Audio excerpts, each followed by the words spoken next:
Greetings and salutations to everybody. Hey, Karen S., how are you? We are waiting for Kim. She's on her way back from the bodega right now. And she requested that she interview me. So she had to do a last-minute errand run, and will be here shortly. So I just started. This is actually my fault. I started the live a couple minutes early, but she'll be here soon. So, Kim, everything's good. I'm still stealing oxygen, and living life. But yeah, so it's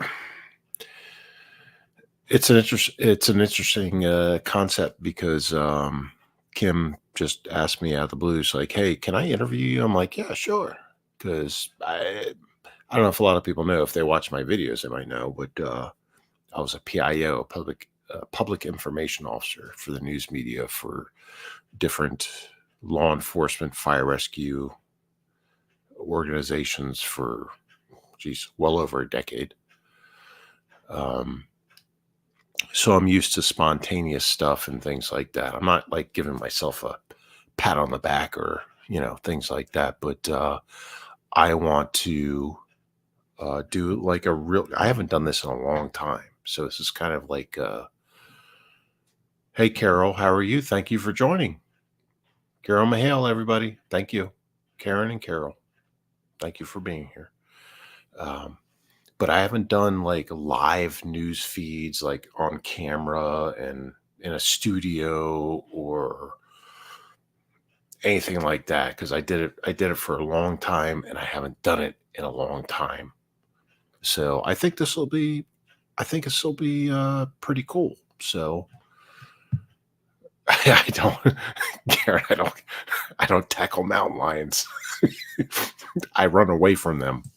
I've done that twice so far. So I plan to stick to that tactic. Oh, hi, Chris Truck. There you are. Boy, you've been MIA all evening. We've both been trying to get a hold of you, but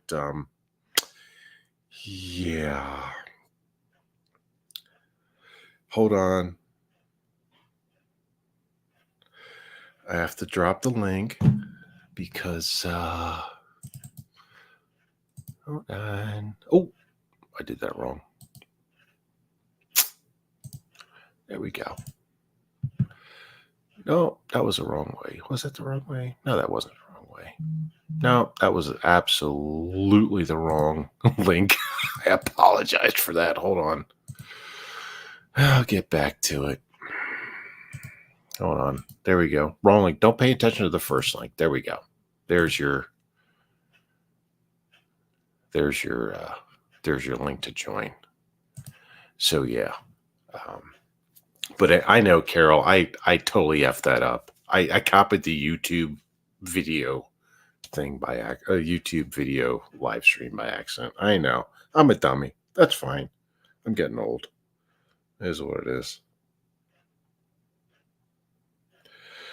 But yeah. So I can't believe I did that. But whatever. Hey, I'm getting older and I'm still learning. So it is what it is. Is what it is. Okay. There we go. Dropped it. Drop the link. Drop the link. And let's see here. So there we go. Ladies and gentlemen, ladies and gentlemen, here's Miss Kim. Hello, everyone. I cannot see the chat at the moment. I don't know what's going on with my phone. Oh. That's it. I got the desktop version on my phone so I can like share screen and shit like you do on your PC. But by doing that, because the screen is so small, like it knocks out your chat, so I can't see it. So if there's anything that I'm missing, please do let me know. Hello, everybody in the chat. Yeah. Thank you for I did joining, see Trock's everybody. name there. What the fuck, Trock? You don't answer your phone. What's going on with you, bud? I just broke his balls about. I broke his balls about that. And what was It's his excuse? uh none so far. Oh, he's just Uh ignoring us altogether, eh? Ghosted. oh Yeah. yeah, yeah. Yeah. Yeah, eh? Fuck. Oh So my what's god, going that's on? funny. So what's Not going much. on? Just got back from the firm. Just a lot of shit actually in my world. It's kind of friggin' retarded right now. But what's going on with you? Hey, at least you didn't leave me in a bodega parking lot like Trock has in the past. So I appreciate that very Well, much. if we had one here, I might, but I don't. We don't have one. Yeah, That's hilarious. yeah. So what's going on with you? Andrea, Hi to I'm everybody. sorry, I'm just looking in the chat real quick on the YouTube side because it's way quicker than StreamYard side. Just Andrea so everybody Fatal. knows, just so everyone knows, on my main channel, it has a copyright strike at the moment, so I cannot go live. So, I do have backup channels and stuff, but you know, again, YouTube loves to hate me. Yeah. Andrea Fatale, whatever. Pain Like Bane is not blocked from my channel, so that's that's What ridiculous. he thought he was blocked or what? Well, this person, Andrea Fatale, Uh huh. something, Uh huh.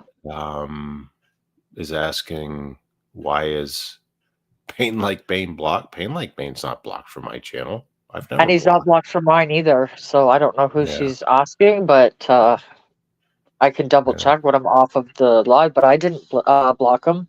yeah. In fact, Pain she like shared one of my community posts like not even a week ago, I want to say. So yeah. Andrea, whatever, Fatale, get your shit together. He's not blocked. So there's that. So yeah, anyway, so sorry. Go ahead and we're here because you wanted to interview me, right? yeah. So like, it's good to be able to have a friend like you that has both sides of the spectrum in terms of experience as a former law enforcement officer with all your background experience, and then also as like a based dude with common sense that knew the right time to get. So I really genuinely appreciate your perspective every single time we talk. Like, it's great. You're a wealth of information, and the only thing that I wish is that you lived here so you could explain the fuckery that's going on in my own country. That's the only gap I see. But maybe we like there's a lot of similarities and then there's a lot of differences. But maybe if I can just pick your brain about different subjects and even just shoot the shit. Like I find a Sure, lot of your stories even just interesting in general. So sure. um, so I know we did this once before. That was going back quite a while now. And I thought it was great. We got a lot of great feedback from everybody, and they said they really enjoyed it. And Okay, I did too, and I thought it was great. And so okay, so we know your background and stuff like that, how you got into it. We know you got out at the right time. So let's start off like on a fun note. Like let's start off with like maybe, you know, a joke or one of your more memorable calls or something that sticks out like maybe in the forefront of your brain that, like when you get talking to people, that's a story that you tell. Is there something that you could think of off the top of your head that a story about like, are you talking about police, well, it fire, could be rescue, EMS? What do you yeah, like? it could be any subject in that field, of course, but maybe like one of your favorite calls. Like obviously you did the law enforcement aspect the longest. Am I correct in that? Correct. I did law enforcement 30 years, volunteer fire rescue EMS for 15, so half of that time. Yeah. Okay, so then yeah, let's go towards the law enforcement because I'm sure as a police officer or a former police officer, I should say, Hmm. is that you've seen all kinds of shit. Um, Right. Having said that, is there like a particular call maybe or something that happened that either funny or just kind of so outrageous that you can't believe you even had this call? Anything that sticks out to you? There's many. I can think the first one that pops into mind. I was a kid. Remember, I was Okay. 19. I was 19 when I Yes. was first sworn in. Yes. But I was still I was like 21, maybe 22, something like that. I got a call for a house alarm, like a burglar alarm. Okay. at a house. So I went there, and where I worked at the time, like at the time I lived and worked there half my life, but it was at the eastern seaboard, the coast, like the Atlantic Ocean Right. area. Yeah. And so this was mainly resort town, and I get a call for a burglar alarm going off at this house, and it was in like, Okay. and we when we get them all the time, or we got them all the time, and so I go there, Yeah. and I'm walking, I'm full uniform, like you can't, like there's no mistaking me for being a police officer, things like that, and marked car and all that shit. I pull up and I start Right. walking around the house, and I'm totally complacent, totally complacent. I'm Right. like, because I'm like, oh shit, this happens like every day. Walking around the house, da da da da. I'm like, not, you know, like pulling on doorknobs and checking windows and things like. I'm Yep. walking around, and this house is right next to a canal that feeds into the bay, like two bays. Okay. It's the in between point. Okay. Anyway, Yep. so I start hearing boom, and like the second boom, I'm like, boom, and next thing you know, I'm getting hit, like I'm getting shot, What? but with boom. And I'm like, holy shit. And Holy like fuck. this, and I'm like, this stings. This stings. And back then, like this is a very early 90s. So we had to, you're basically as a cop, especially in Delaware with this, you're wearing a suit, like minus a Right. jacket, the suit jacket. You're wearing a suit. You're wearing a dress shirt, dress pants, a pair of dress shoes, and a tie with a fucking 15, 20-pound gun belt on, and a fucking big ass campaign hat, right? Like a DI's drill instructor's hat. And you have to wear it every time you get out of the car, or else you're in trouble. Those And things are gay, by the way. Did you have a bulletproof vest on? I did, Okay, good. Yes, okay. Continue, yeah. please. And it was a level 2A at that time, which means it was very minimal for protection. Anyway, Oh so God. so I'm This walking doesn't around the sound good. house. Okay. So I'm shaking doorknobs and looking at windows and things, and boom, and then boom, and I get sprayed with buckshot. And What? I'm like, holy fuck. Like, I'm thinking, like, what the hell's going on? And back then, we only had like two or three radios, like portable radios. Like, so if you're outside the car, you have a portable radio. Right. And it was horrible. Like the whole thing was horrible back then. So I'm getting hit. I got this big, they called them bricks back then, Okay. because the portable radios are huge. So it's like, Oh yeah, huge. Yes. yeah, so I'm carrying around, I'm getting hit with this buckshot. I'm like, what the fuck? Checking this house alarm. It's right across, it's coming from across the other side of the canal. I'm like, what the fuck?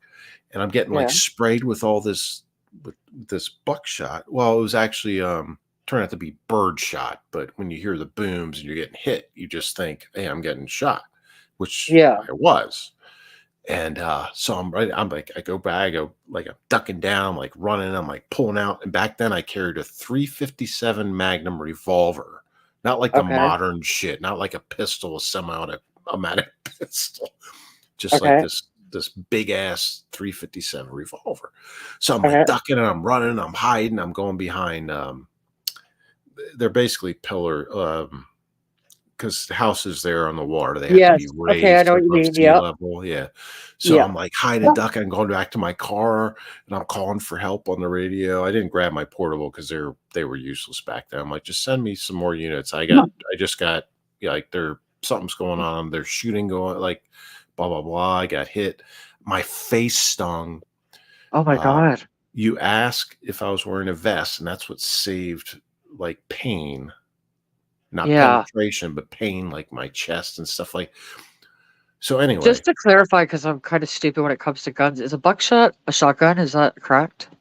yeah, and this was it's Okay. Okay. trying. Okay. Yeah, it's a bunch of little tiny lead uh, balls inside of one single Okay. I bullet. gotcha. Yep. Right. Okay. Gotcha. Yep. So I'm listening. I'm still like I'm calling for like, hey, send me more. And back then we didn't have many uh, units around to help. It was a bunch of small towns and state police and stuff, so that kind of thing. Right. And so I called for help. And I'm listening. I'm still hearing the shot. I've already been sprayed by this. buckshot. And Jesus. I'm like, my face is stinging, like everything else. Like there's little gray marks on my uniform shirt and stuff. Nothing major. No big Right. deal. I'm like, Right. what the fuck? So I'm listening. I keep hearing the boom, boom, like the shotgun sounds coming from across the canal. So I'm like, the fuck's going on? So I'm in my car and help's coming. So I drive out of this little, Yeah. I want to say neighborhood, but it's really not, along the canal and it's between the bay and the ocean. So it's like Ghetto. and no, it's not a ghetto at all. It's very Okay. it's very like high end, Oh, so to okay. speak. Okay. And so I drive out, I cross the bridge over the canal to the direction the shots are coming from, which is all farmland. It's all Right. farm. And then I cross over the bridge, I turn left on the first road. There's a Yeah. farm there, of course. Uh-huh. And these two fucking assholes, two fucking stupid ass redneck fucking Billy assholes, banjo playing deliverance guys, right? Yeah. they're shooting a shotgun, a couple shotguns Huh? into the trees going across the canal exactly Oh, where I was, like on the opposite wow. side of where I was. These fucking dummies, no backing for they were just fucking, they're just stupid fucking morons. Clearly. And then and then I'm like, I pull up and they're just like cranking off shotgun rounds. They were shooting bird shot, thankfully. If it was actual like double aught buck or slugs when it hit me, I'd have been screwed. Like I'd have Yeah. been really hurt. And so I pull up, and this is an old, like a Christ, I don't remember. If anybody is out here knows the old Ford LTD police cars, that's what I was driving, like back Okay. in the Okay. day. Yeah. And that's what I was driving. So I pulled up and I'm pissed. I'm pissed because I'm stinging, like my face is stinging and shit. And I'm like, I'm scared because I was just checking the house alarm. So I walk up to these two mutts. I'm like, what are you doing? Like I Yeah. parked my car in front of their little fucking rancher house and go in. I'm like, what are you doing? They're like, we're shooting their shotguns and hunting season's going to be coming up. I'm like, you fucking morons. You just shot me. They're like, no, we Holy didn't. shit. They're like, no, we didn't. I'm like, you fucking morons. You see where you're shooting? What's your Huh. backdrop? Leaves and Yeah. branches. And what's on Yeah. the other side? South Bethany, Delaware. And I'm walking around the house and you guys are fucking shooting like that. Get the fuck out of town. So they're like, well, we weren't shooting at you. Well, I fucking get that now, you fucking idiots. But you did. And it stop fucking doing that, because if you didn't hit Yeah. me, you're going to hit the houses and things like that. Just a And quick question. Do they not have a rule about shooting in residential areas? Is there not some type of law it's about not that? in there. It's not It doesn't technically, matter? Okay. technically it wasn't a residential area where I was.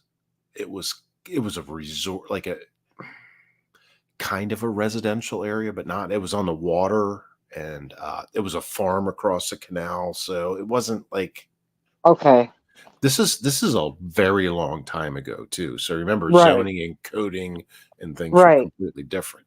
So I'm Right. like, you fucking morons, you fucking knock that shit. They were like dicks about it. They're like, well, we have a right to shoot. I'm like, not across a fucking canal where there's houses. You don't.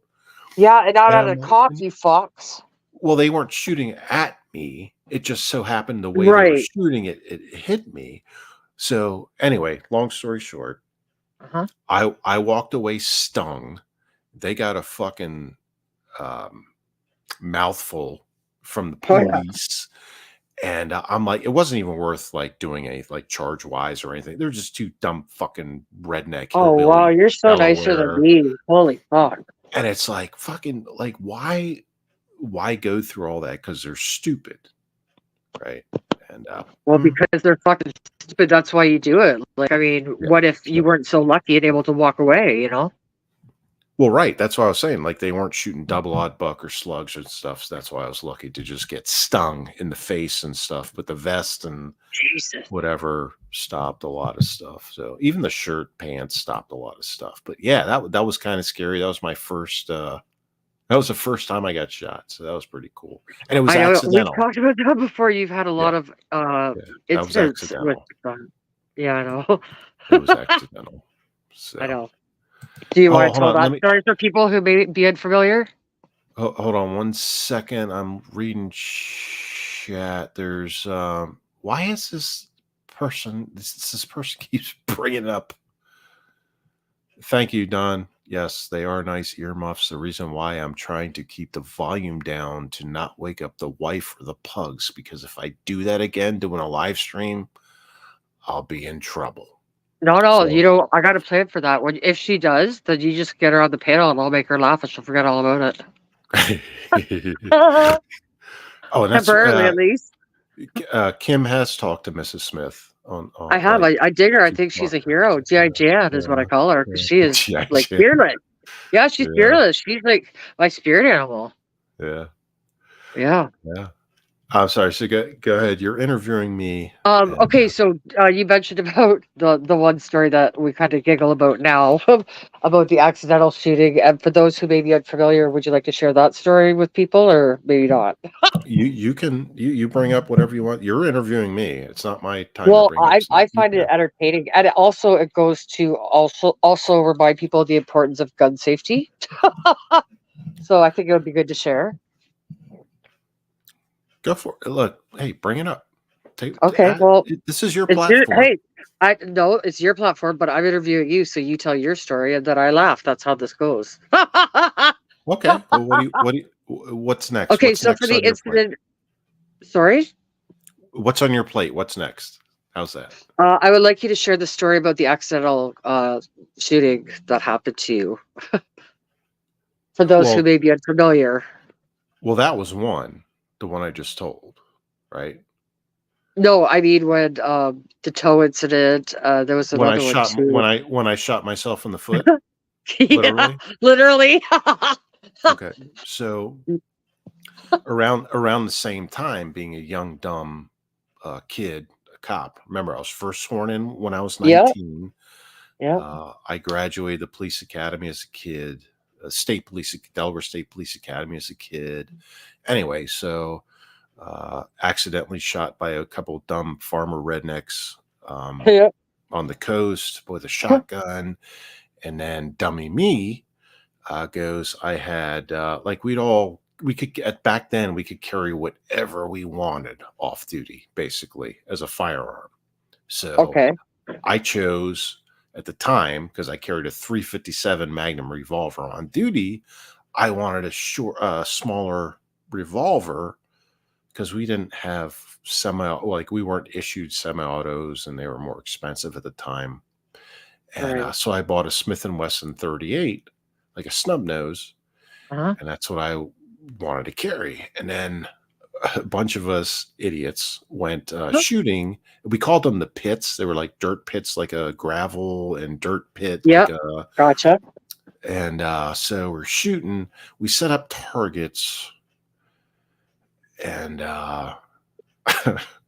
like this isn't an official range by any means, things like that. So anyway, so one of my buddies is with me. He was a cop too. Go Uh-huh. figure. And so we set up these targets and like just paper targets, like basically like stapled to trees. Right. Okay. And so we start shooting and shooting, and there's like this little. It's not a range. So I shoot my stupid little fucking gun, my 38 revolver, and I aimed horrible. And I was shooting like 38. If anybody knows guns, 38 special semi-wad cutters. So it wasn't a wad cutter. So it actually had like a lead that protruded beyond the shell. So I shot it. I have no idea what that means, but it sounds Right. good to me. So basically, it's a bullet. It's a big lead bullet. So Okay, I got you. Okay. Yep. I shoot it. I miss the fucking target. Hit a rock, and came straight back at me and Oh, fucking hit my shoe Jesus. right. It hit my Yeah. fucking and it like made my leg swing out. It fucking hurt like a son of a bitch. Fucking Jesus. made it swing out, but thank God it had already, and they call it mushrooming out when it like expands, and it came back, so it wasn't like a bullet being fired directly out of a gun. It had already been Okay. it had Yeah. already been fired out of a gun, then hit a rock, and then came back. Gotcha. So it was Okay. bigger, velocity was slower, things like that. So it just made like it knocked my foot out, my shoe and my foot out behind me, and it left a mark. I'll put it that way. Yeah. It didn't go into me. So, Yeah. but yeah, So that was my fault. in total, how many times have you been shot collectively? Like throughout your career, how many approximately, if you don't know the exact number, but There's a mix because it's on the job and off the job. okay, let's talk Um, about on the job first. How many in total on the job did you take a bullet? Even if it was just a minor like grazing or whatever. yeah, I've never suffered a life threatening gunshot on the job. Thank God. I told you before you got 9 lives like a cat, but okay. I've also had my foot run over on the job, but that's a different story. Holy shit. Uh, so on the job, I was one, two,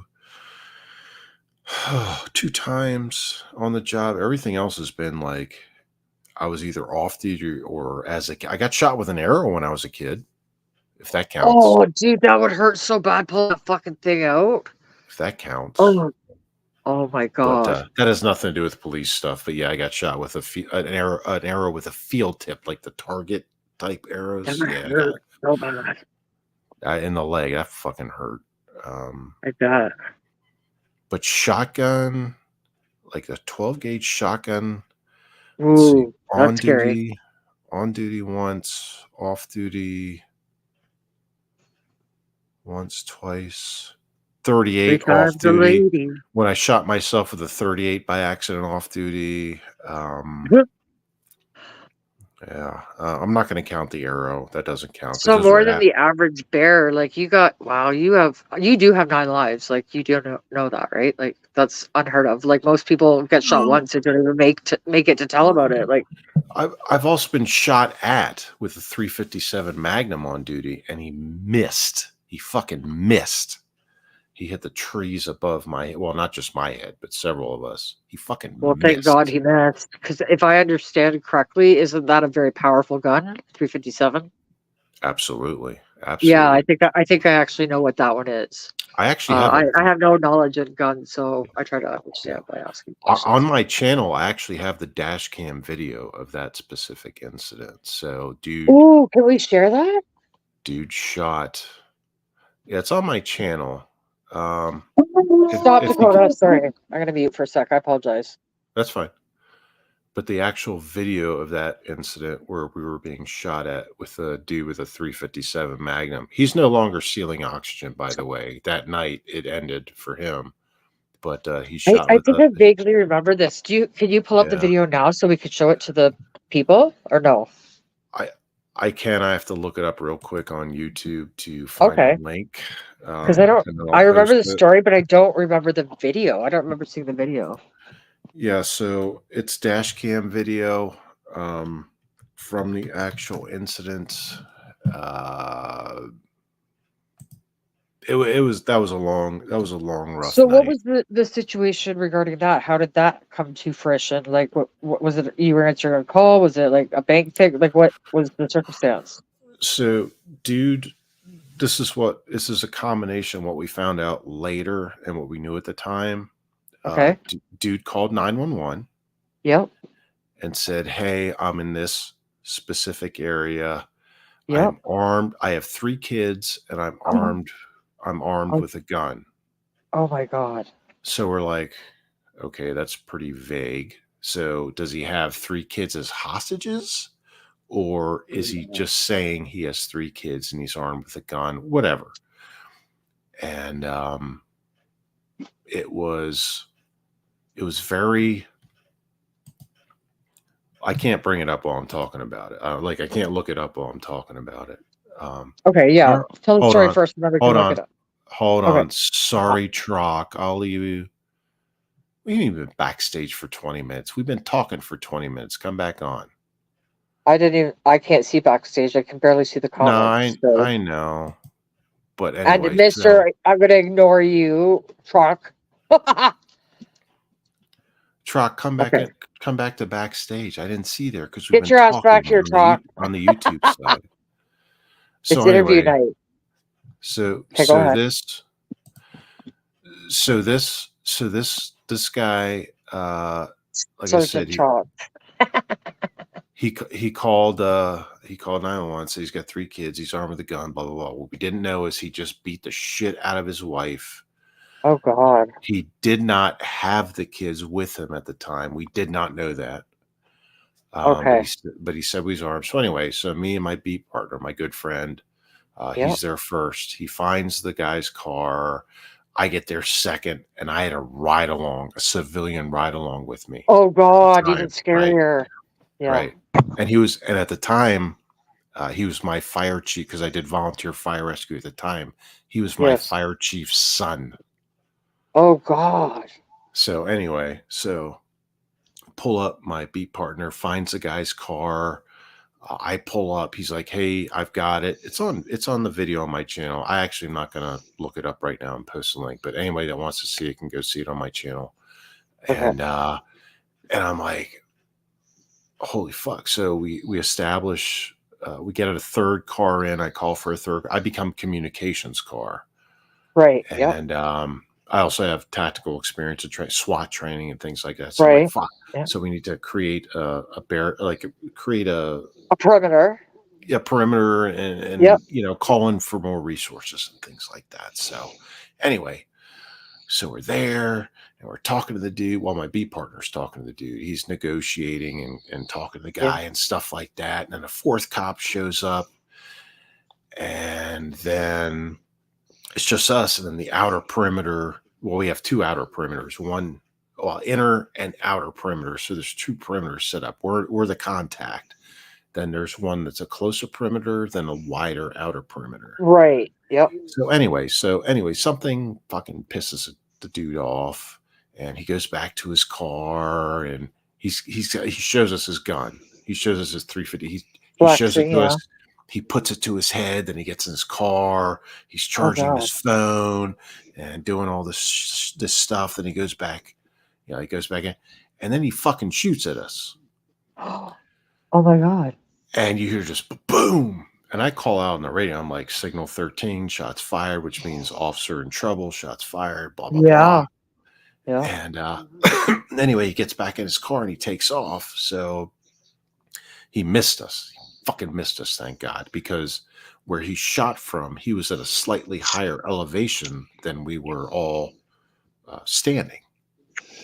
He fucking missed us because it went right over our heads into the trees. We could hear the round coming in. Anybody that's ever been shot at knows what I'm talking about.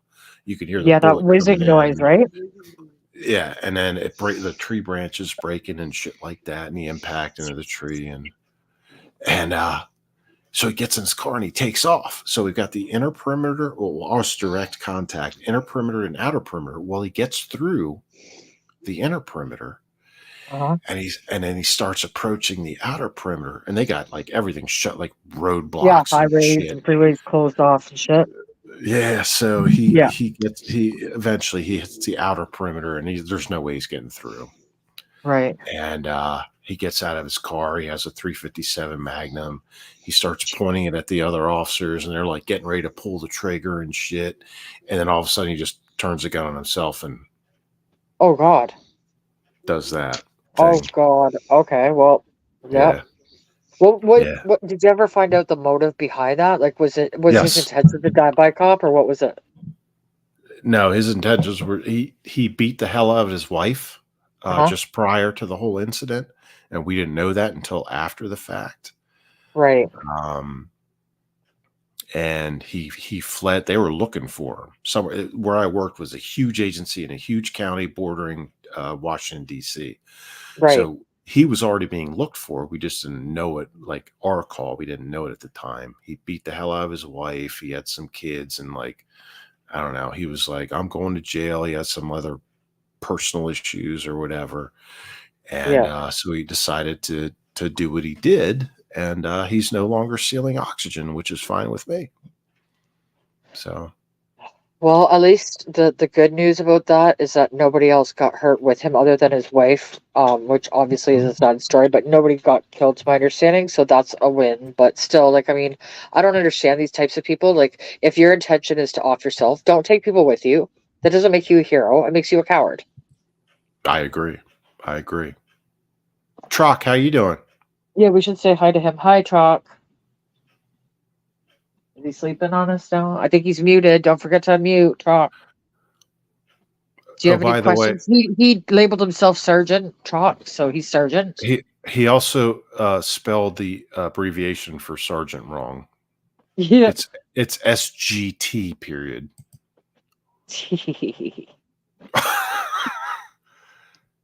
Oh, hello, Chris. Trock. Are you here, Chris?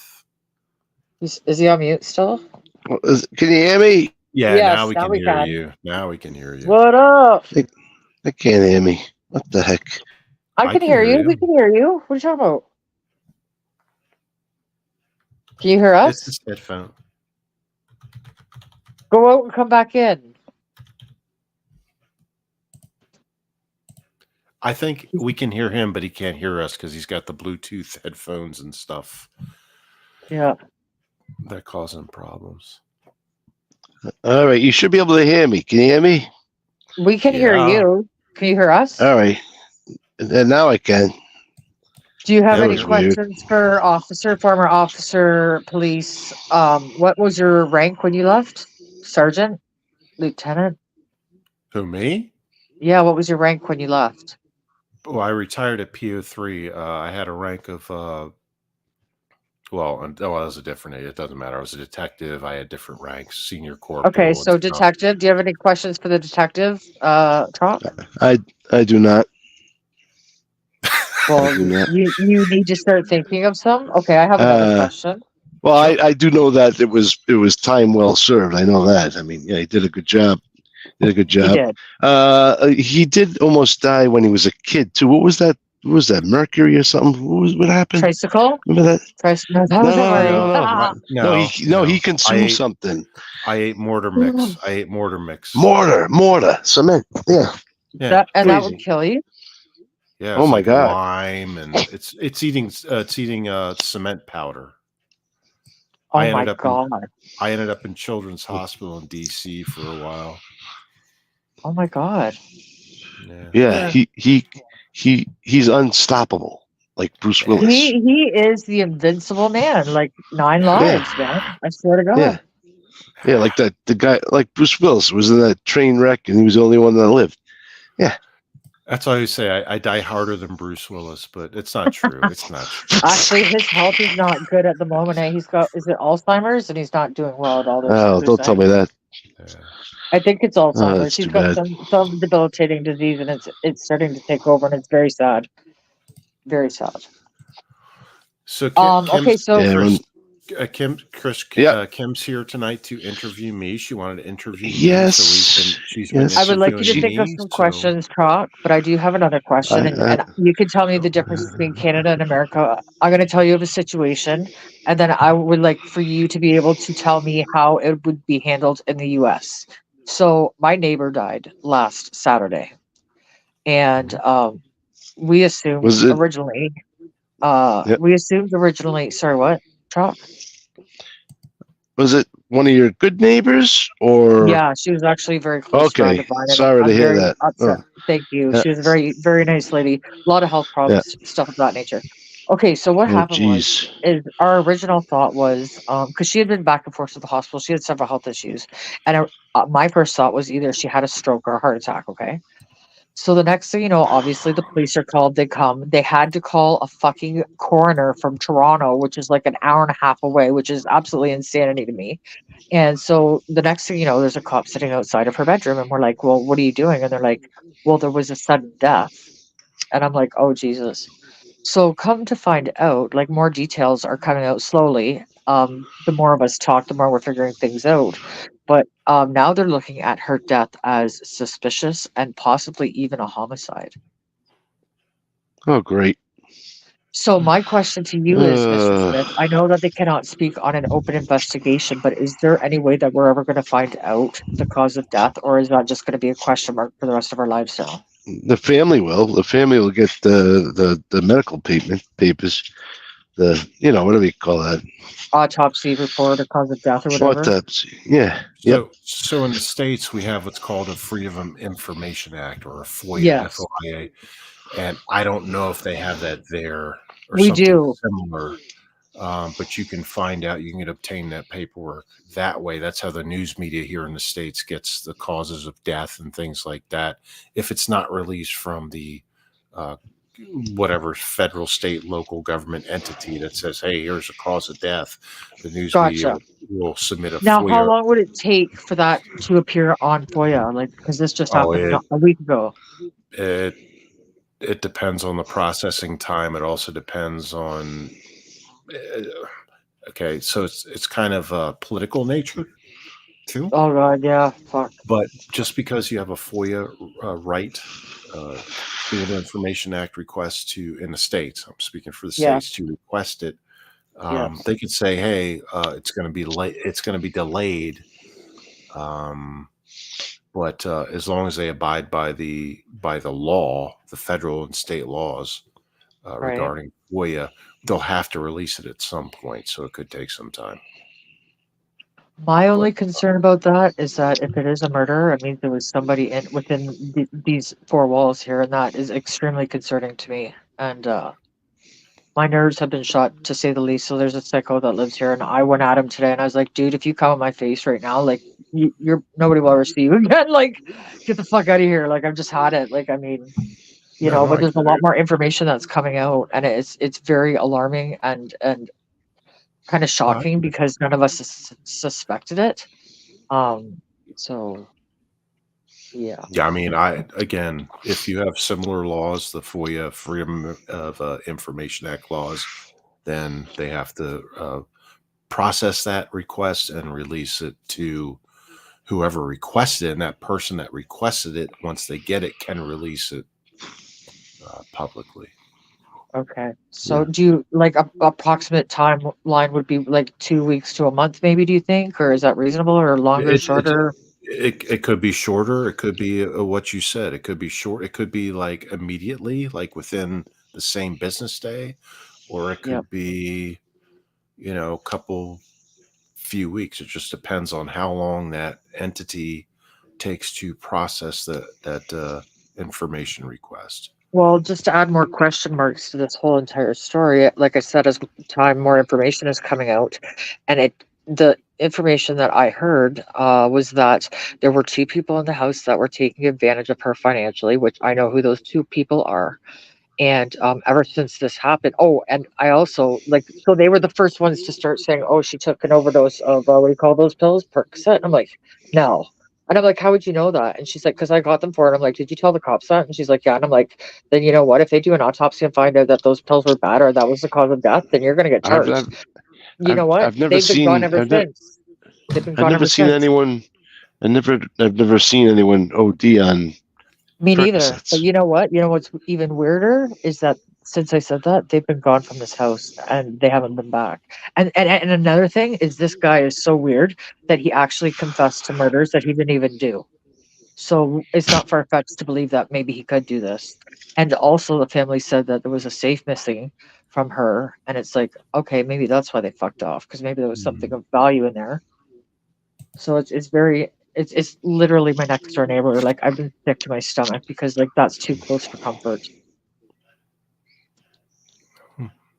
How much how much police activity or investigative activity has there been going on at that location? None to my How knowledge, but the only information that I do know is that the police contacted Brian, the landlord, and they want the video footage. Now, here's another thing I find suspicious because our dogs had a fight So each time one of us would take our dogs out, we text the other one. She texted me every single day for like a fucking year almost that I've lived here, and she didn't text me on Friday. I'm not convinced that the day that she died was Saturday. I'm convinced it might have been Friday. So I said, you send them all of the footage from Friday and Saturday. And if the people that I think it was did what I think they did, and they were in that room and nobody's seen her on camera, and now they're all of a sudden mysteriously gone. Mm. Like, I mean, I'm not a cop, but I'm not an idiot either. You know what I mean? Like, fuck. Well, the reason why I asked that question is if you see a lot of activity, police, like their crime scene technicians, things like that, that would tell me that, like, hey, they're looking into it like really deep, like they're collecting evidence, and they got court search warrants and things like that. None At of that least has happened. in the states. Yeah, none Uh, of that's happened. Like here, they'll just chalk it up to, well, she was old, she didn't take care of herself, and that's very upsetting because if there's mm, a clear and present danger to the other people that live here, I mhm. think we have the right to be on guard because I haven't been able to sleep since, and all I can say is thank God I've got a pony for a dog, and everyone's afraid of him, so they won't mess with me. But like I worry for other people. All I'm saying is, like, it's a good indication that there's foul play afoot if there's a lot of investigative stuff going on, and like they got crime scene tape up, and they're like, you got Nothing, none of that. people in like biohazard suits going in and out and things like that, and collecting bags and boxes, and Yeah, none of that. so, yeah, well, None of that has I don't occurred know. at all. And the even more sickening part is like they didn't even have her body out of the house yet. And her kids came here because obviously they were next of kin, and they were arguing about her belongings and wanting money and this and that. And I was Mm, just like, "You are disgusting. Your mom isn't even out of this house yet. Like she's still laying there in her bed." And it's just like, oh my god, mm, it's a bad situation all the way around. So, anyways, mm. let's get off that depressing subject. Yeah. But Next I was just question. curious. Yeah. Next Okay. question. So have you ever been or attended a bank robbery in progress or investigated one after the Yes. fact? Yes. Okay, Yeah. details, please. So, generally speaking, I'll start at the end and then work back. So, generally Sure. speaking, bank robberies will be worked in conjunction with federal agencies, as long as and normally it's a larger agency, like in my agency, a county police department, a city police department, things like that.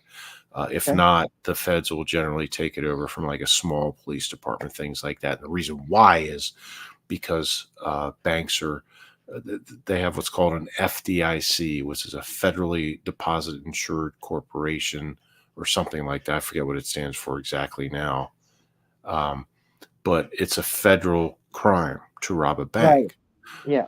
in the states. So Right. the feds will always be involved in a bank robbery in one shape or form. Right. But yes, I've gone to bank robberies in progress. I've gone to bank robberies that just occurred, and I have. There's only been one time, and this is in a very urban area, Uh-huh. where we surrounded the bank, but the person that robbed the bank had left like right before we got there. Right before we got there, but we didn't know that. Right. And bank employees are taught certain things, how to respond, how to react, Yeah. and we have certain policies, or can't say we have. I had certain policies I had to follow, and training and things like that. So if we get there, we still have to do what we have to do. And then even if the bad guy left, Uh-huh. um, we still have to do what we got to do.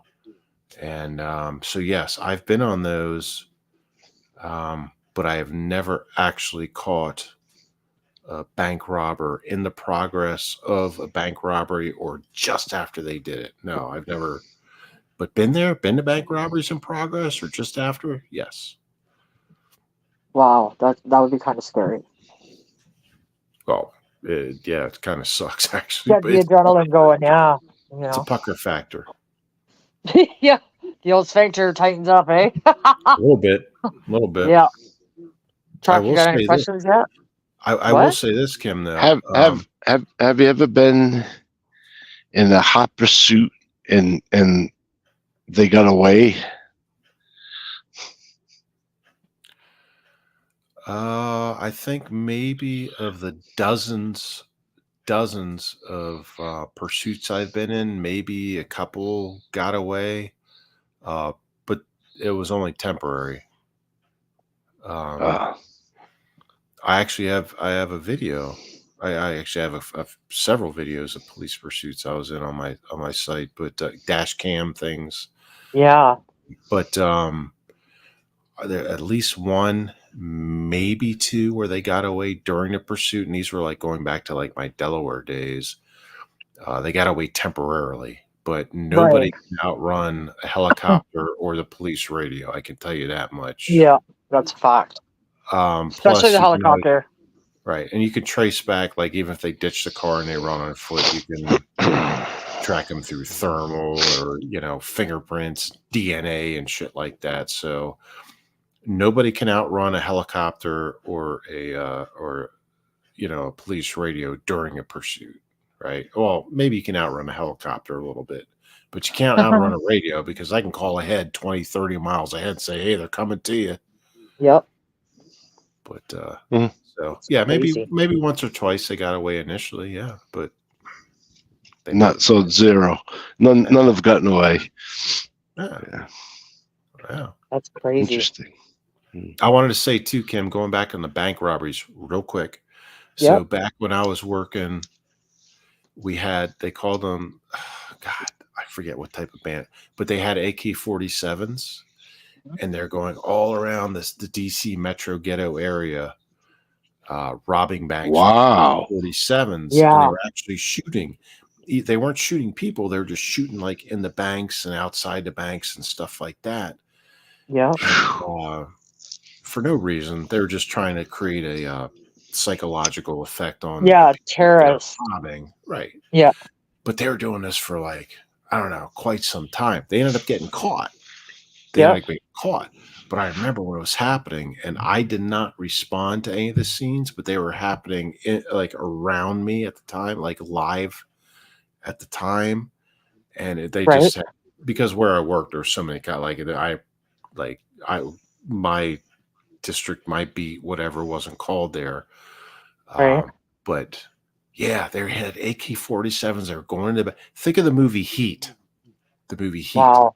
It was Yep. kind of like that, except they didn't have like a big shootout with the police. They were just shooting into the ceiling of banks, and like when they walked outside, they were shooting in the air. That's all. Wow. That's what they did. But Wow. yeah, That's insane. yeah. But no, I had no part. Like I had no other than listening to them, the calls, and listening to the radio while they were happening. I had nothing to do with that. Um, so because of the amount of time that you were a police officer, I'm Mhm. assuming that that was prior to like DNA and all that kind of thing, right? When I started, yeah. So So how much more difficult and challenging was your job prior to DNA and that sort of thing? Like obviously a lot more legwork and investigative shit, right? Like DNA became a huge thing, and primarily a lot of people remember the O.J. Simpson case. yeah, That's really when it spiraled into um, crime scene protection, crime scene processing, evidence processing, things like that. DNA was like a newer technology, but in all honesty, in more recent time, if say the last, I don't know, decade and a half, is when DNA. What's that noise? Truck. truck, smoking a doob. So I Oh, what think did I do? I think he's sipping a coffee or something. He sounds sick, so we can't blame him today. But only in the last decade, a decade and a half, has DNA technology just been outstanding. It's publicly available. Like you can check out, and I'm not advertising them, but like Right. ancestry.com, they'll send you a DNA kit. They'll tell you all kinds of shit about yourself. They're not getting my friggin' DNA. Like, you know what I think about that? I think that's a perfect way to set somebody up. Somebody has my DNA Yeah. on file, and then boom, next thing you know, something goes sideways, and it's like, well, your DNA's down there, and it's like, no, it wasn't, and fuck you. You know, I'm No, not giving it away. no, I get that, but they've solved a lot of cold cases using the same type of principle, the same type of technology and things like that. So, Right. hey, just chilling. Merry Christmas. Yeah, it's hard to believe that that's so close. It's weird to me. What else? There was another question about. Oh, okay. Have you? I've Sorry, go ahead. I've seen people go to jail for life without DNA. Me Yeah. too. And Yeah. that's why I'm not a proponent for the death penalty because of what I've seen, the corruption I've seen here. And it's like, how many people have been innocently accused and prosecuted and put to death when, Mm. you find out years later with DNA that it wasn't in Mm. fact them. Yep. I've seen two people go to prison for their lives without a body. They went to Yes, prison I've heard for of that. life How can for how can that murder. happen? So the first one that I experienced, this was in Delaware. I'm not going to say the case name or anything No, like no, that. no. It's readily available, but huge name, not just in Delaware but across the United States. And wife, girlfriend, I think it was girlfriend, fiance, whatever, Yeah. uh, went missing. They found a cooler in the ocean with bullet holes in it, things like that. Oh God. Basically, dude and girl went on the boat. She never came back. He did. A cooler was found floating with bullet holes in it. Body not in it anymore because the ocean does weird things. And Sharks. Yeah. this person was convicted with no body, just based upon the forensic evidence. Was there blood in the cooler? Yes. Yeah. Yeah. But this is the early stages of DNA type thing. But I'm just Mm. Yeah. saying, like, and I've seen it maybe once before, once after that, but DNA related without a body, things like Yeah, Yeah. he that. definitely That did blows it. my mind. No, he did it. He did it. The body probably got eaten by fish, The Yeah, but especially cooler if it was bleeding. Especially if it was how can bleeding you out, say how can you say she was murdered if you haven't physically found a body? because he shot her in the cooler. How did they know it was his cooler? it, Probably had their fingerprints all over it or DNA. Well, it's in the water. Wouldn't that wash it away? all I will say is the last name of DuPont. And anybody on here that knows anything about Like the fruit maker DuPont, people? Those uh, canned fruit, DuPont manufacturing? Capital D, lowercase u, capital Pont, and they're Yeah, I from think that. Delaware. That is a business, a huge family business that delves into a lot of different things and have Okay, become. so it is the family I'm thinking of. Mhm. Gee, that's insanity. Like, They're, wow. they're the ones that created like the Kevlar used in bulletproof vests, or bullet resistant vests for law enforcement and fire rescue and stuff. Yeah, Like, DuPont. that's some shit. Also, dynamite way back in the day. Whoa. All kinds of stuff. All kinds of stuff. But it's out of Delaware, northern Delaware. So he must have That's had good all. lawyers. Yeah, if you have a lot of money, you could buy your freedom. It's funny you should say good lawyers because there's lawyers in the family. That's right, Yeah. Don. Multi-billionaires. Yeah. Yeah. And Don, I used to deal with them, that family, on a regular basis, particularly during the summer months. The DuPonts. Wow. Yeah. And this was before, during, and after that particular incident. But yeah, the DuPonts. Yeah, from northern Delaware. There's only 3 counties in Delaware. So Sussex, Kent, and Newcastle. They were from Newcastle, which is basically the big city in Delaware is Wilmington in Newcastle Okay. County. Yeah. That's where they're from. But yeah, DuPonts. But yeah, that I have was another question. You may or may not what. want to answer this. And if you do answer it, you don't have to name the names, but I'm always curious about this sort of thing. Is I know that from like how well I know you would never have anything to do with it, even if you witnessed it. But in your entire career, did you ever see any corruption within any of the departments you worked for? And again, you don't need to name them, but just out of Yes. curiosity, did you ever witness anything that was like yeah, I'm not doing that. Like, Wi- Witness as far as personally while it happened? No. or even hear from, say, your coworkers for that matter. No, the only time I ever experienced it, or ever personally, I never witnessed it on the job. The only time I heard about it was during, like, say, roll call or Okay. watching the news. Because again, I worked for a large agency in the Right. DC metro ghetto area. That's where I retired from. And Right. even when I worked for small agencies, no. Um, What do you mean you would hear so about it at roll call? Like they would announce something, or how would that yeah, work? they put out an internal report saying, "Hey, the officer so and so has been pulled from the road and is and criminally charged," because they can't What? release if somebody's under investigation. You can't release that information to the Yeah, public, the that's news correct. media, or anything. But once that investigation is completed and there's charges, public like that's public record, and then they can say, "Hey, just so you know, officer so and so has been charged with X, Y, and Z. So we're letting you know," or you're not working, you're not at roll call, you're just at home watching the news, or you're online checking local news or whatever, and you see, you're like, "Holy shit!" I have never seen anything being done in Right. person on the job, Right. but Yep. yes, I have been working for same agencies where officers have been accused, and charged and convicted of doing Mhm. corrupt and illegal things. Yeah. Have you, have you ever had any calls where you had to go to like a cemetery or like a big old dock house? Oh, hell yeah.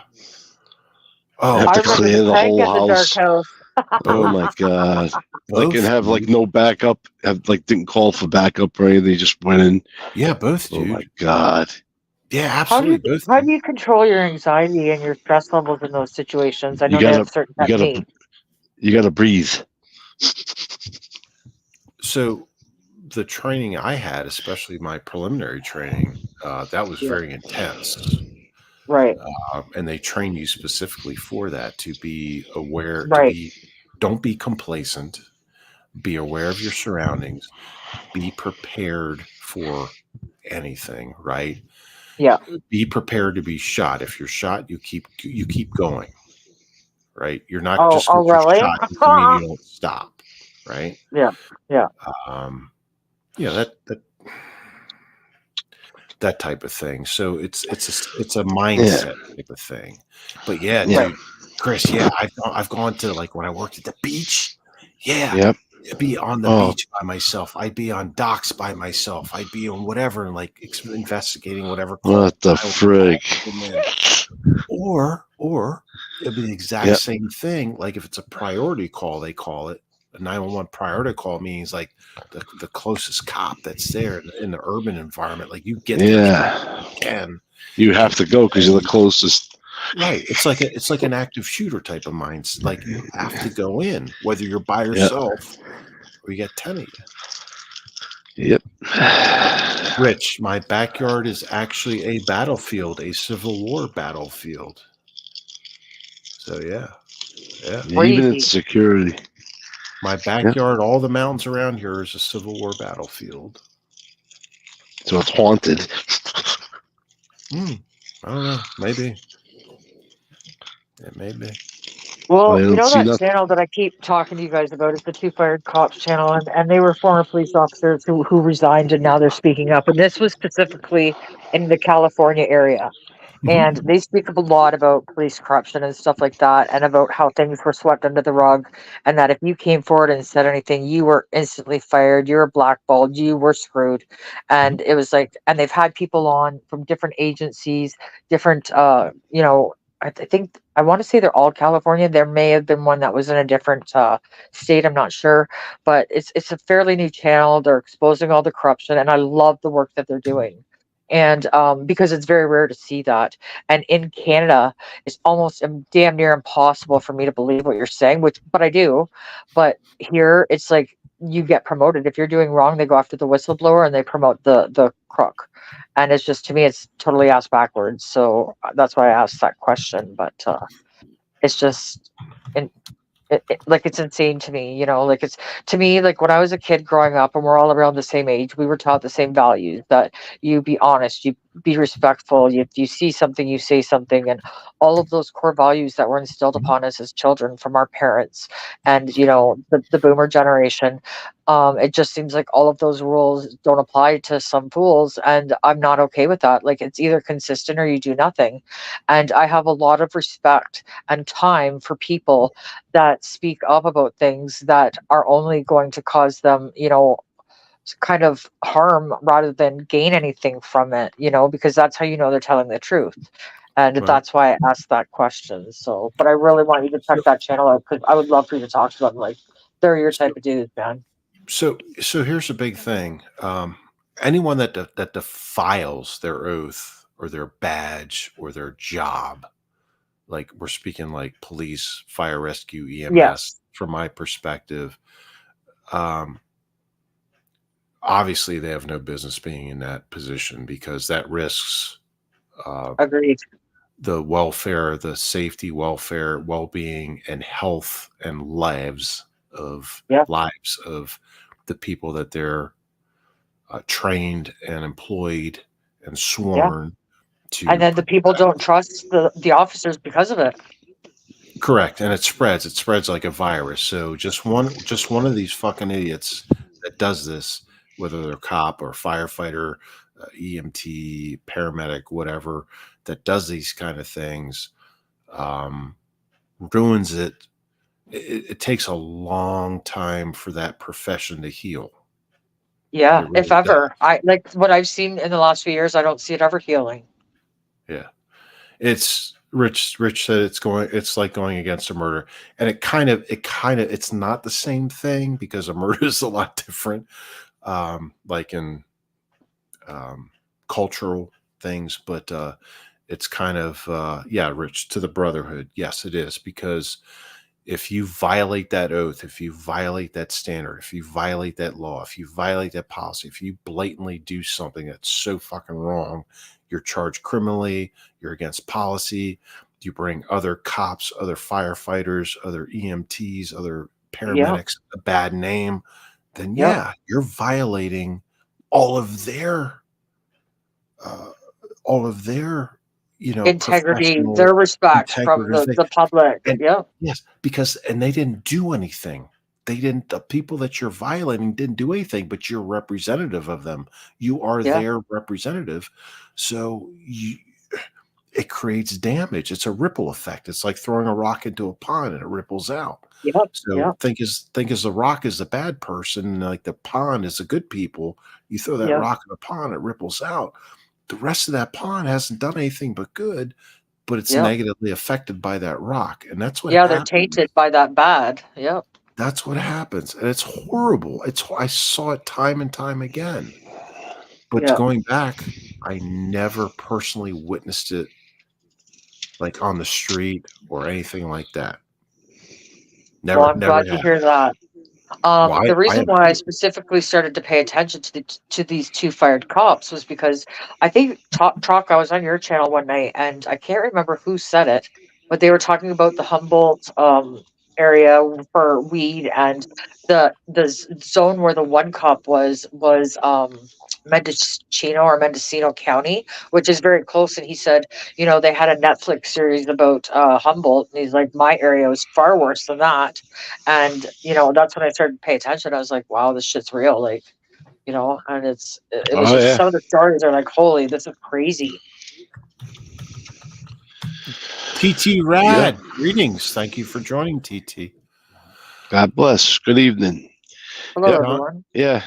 Don Yeah. Don said That's- in is that Australia Australia. or okay. Yeah, Police I have to think. do 2-year training course, then they can be on patrol as a cadet probationary for further going before full law.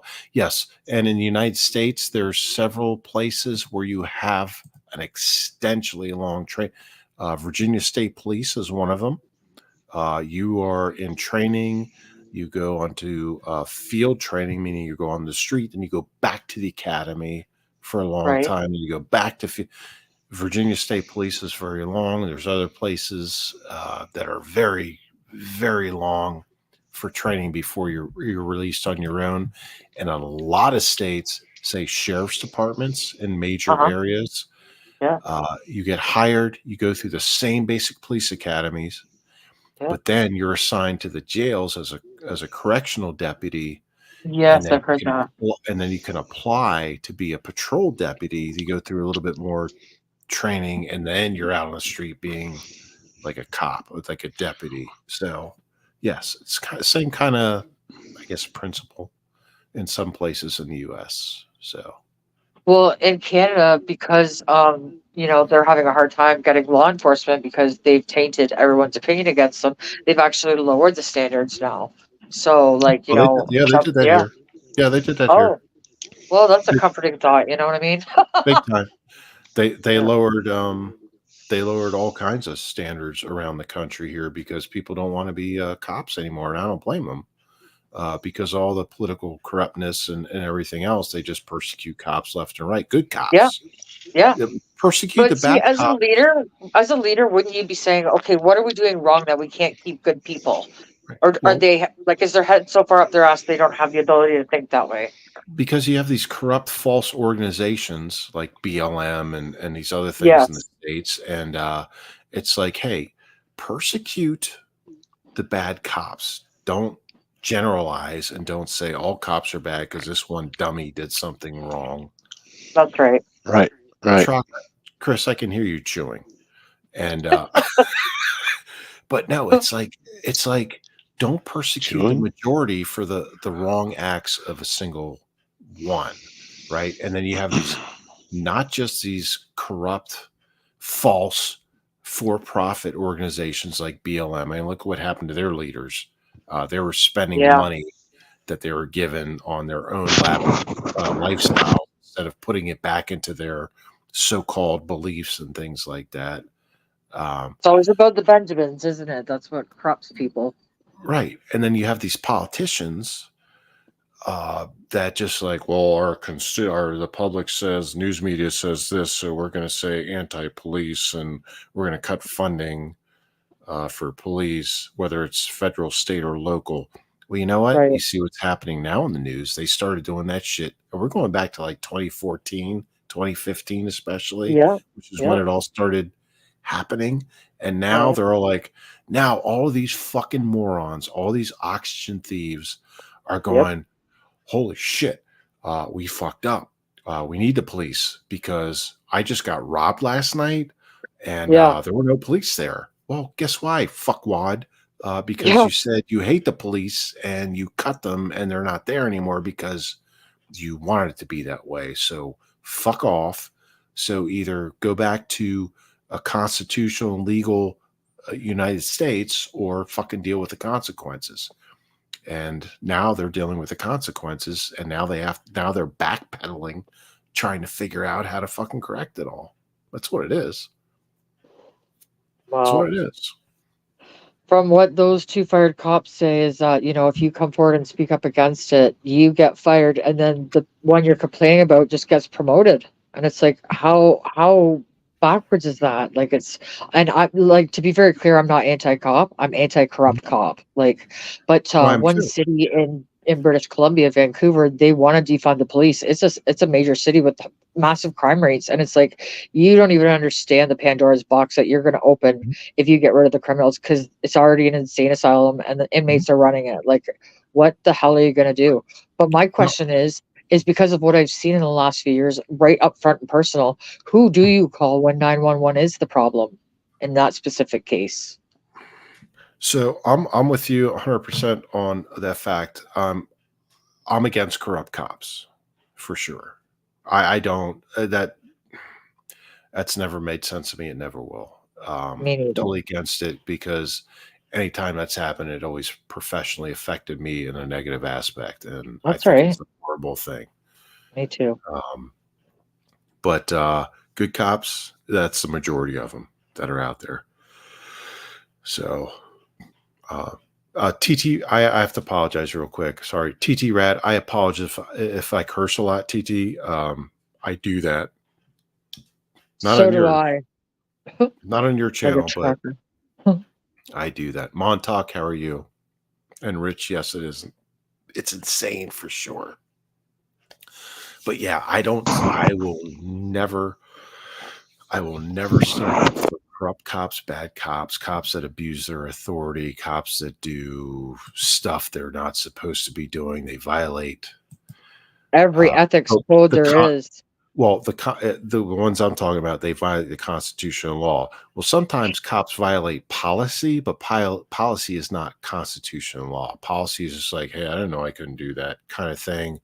And I'm not Yep. saying like I'm not trying to exaggerate it, saying like, "Oh, I beat the shit out of somebody," and now that's constitutional law stuff, not policy stuff.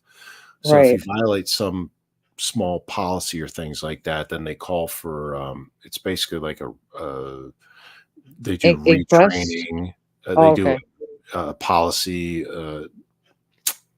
What you call it? They just revamp it. They educate them. They're like, hey, you can't do that. But policy is not always. They have to fall under the constitutional law. But if you violate the Constitution, if you violate the law, if you're a cop, fuck you. You deserve to be Yep. locked up. You deserve to be Yep. fired. That Things like doesn't that. happen here at all. So do you have any words of wisdom to the frustrated people of the land that feel like we have no hope? You know, how do you deal with that when they're the problem, and who do you call? Well, I think Don just said it right. The He said the he's against Ghostbusters. corrupt, lazy, dumb and ego-driven cops, and I am too. Well, we all are, right? I am too. Yep. But then again, I think, and I may be wrong, but I think I'm the only one here on panel or in the chat that has actually done that for 30 years, or actually more than Right. 30 years, but 30 years actually worked in law enforcement. And I'm totally against it. Always have been, always will be. Yep. But the point is you have corrupt politicians. Oh yeah. You also have corrupt for-profit private organizations that have been recognized as, like BLM and things like that, that are just creating bullshit chaos. Yep. And then again, your politicians, and is same, Kim, same as here in the States, corrupt Yep. politicians that are supporting these fake, false organizations and funding and creating these bullshit laws and things like Yep. that are just tying the law enforcement, the hands of law enforcement, and saying, hey, you can or cannot enforce this, that, or the other thing. Now, in reality, the thing is, all these police departments, whether they're federal, state, and local, and be like, no, that's not what the constitutional law says. I don't care what political bullshit agenda you have or whatever resolution you propose.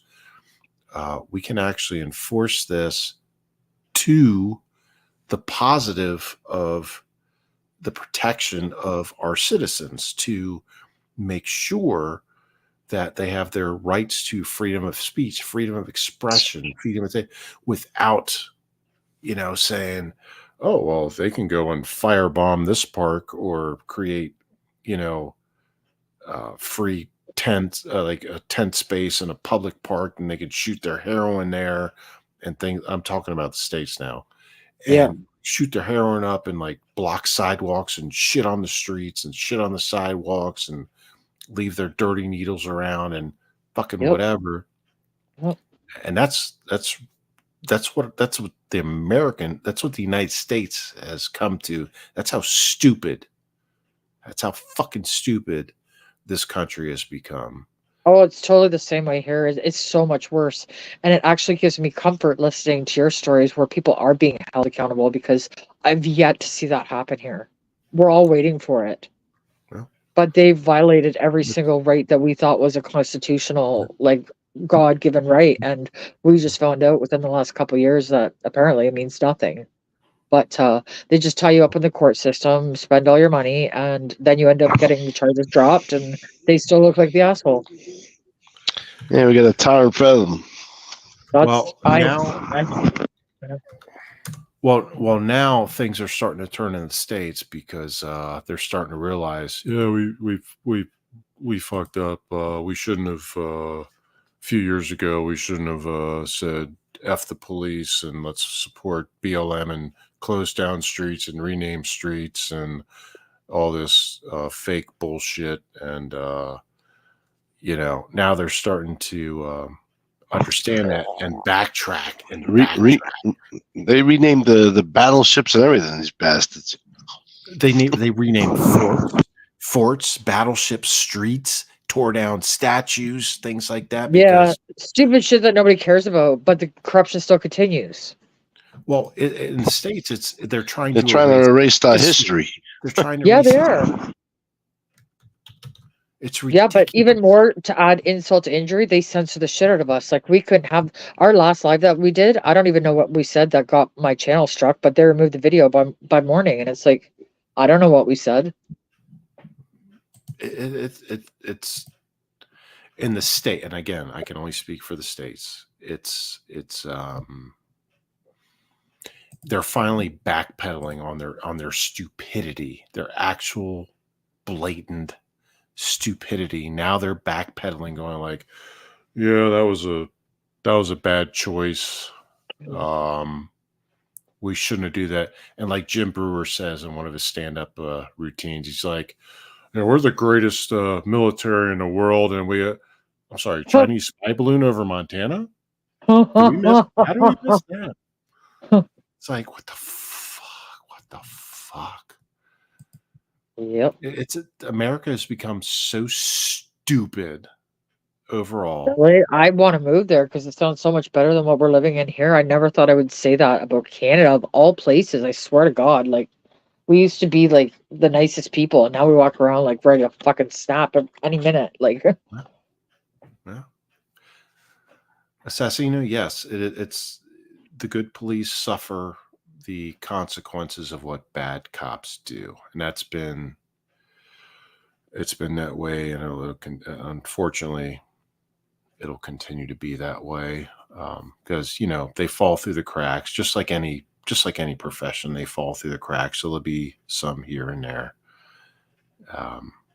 But I think what we really should pay attention to is our corrupt politicians, whether they're federal, state, or local, and get them the fuck out of whatever office that they're in. Sorry, T. I keep cussing. I feel bad because she's here, but get them out of office. Get them out. I wish we had the Second Amendment here because this shit would never have occurred. Like our hands are literally tied. They own the institutions. They own everything. We have no options. They're taking away our means to defend ourselves. They have tyrannical everything. Like we have no shot. There's no shot for us. Yeah.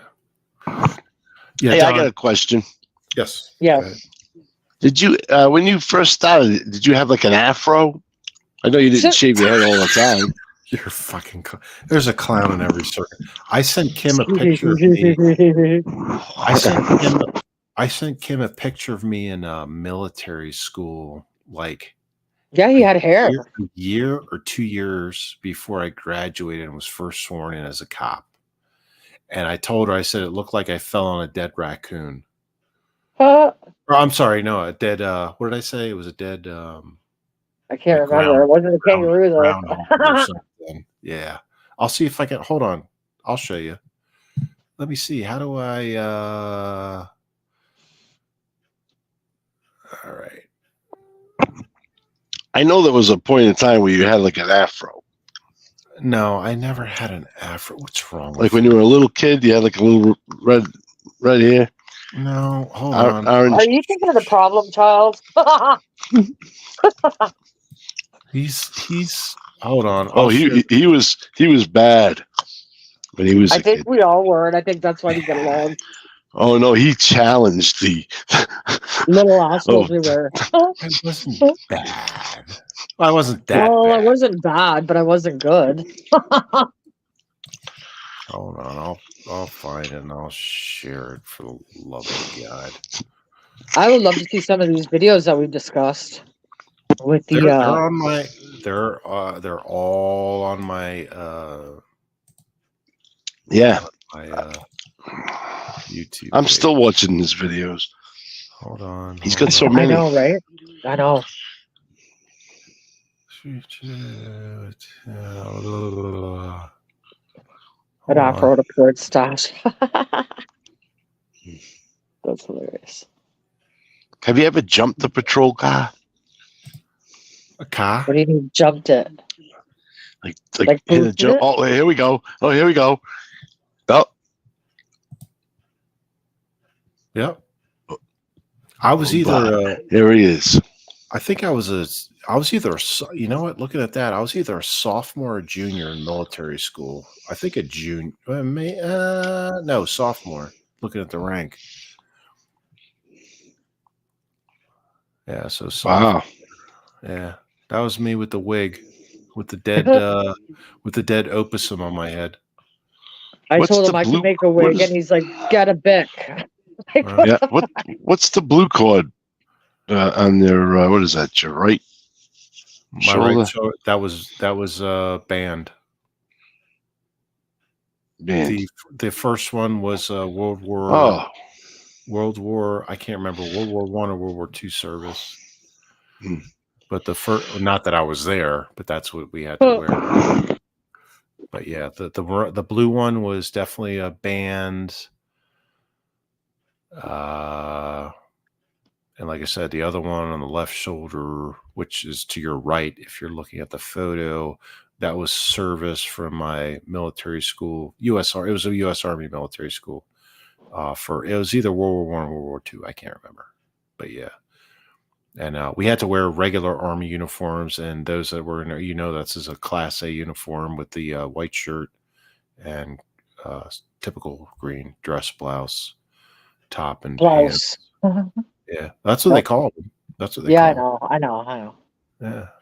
So, but yeah. So that's why I sent. So I sent him earlier, and yeah. Have you ever heard of a situation where international law has been invoked on a country before? I'm sorry, when international law has what? Been used or invoked on a country? Have you ever heard of that situation happening before? Kosovo, Chechnya. What are the circumstances regarding that, and how did it come to fruition that it happened?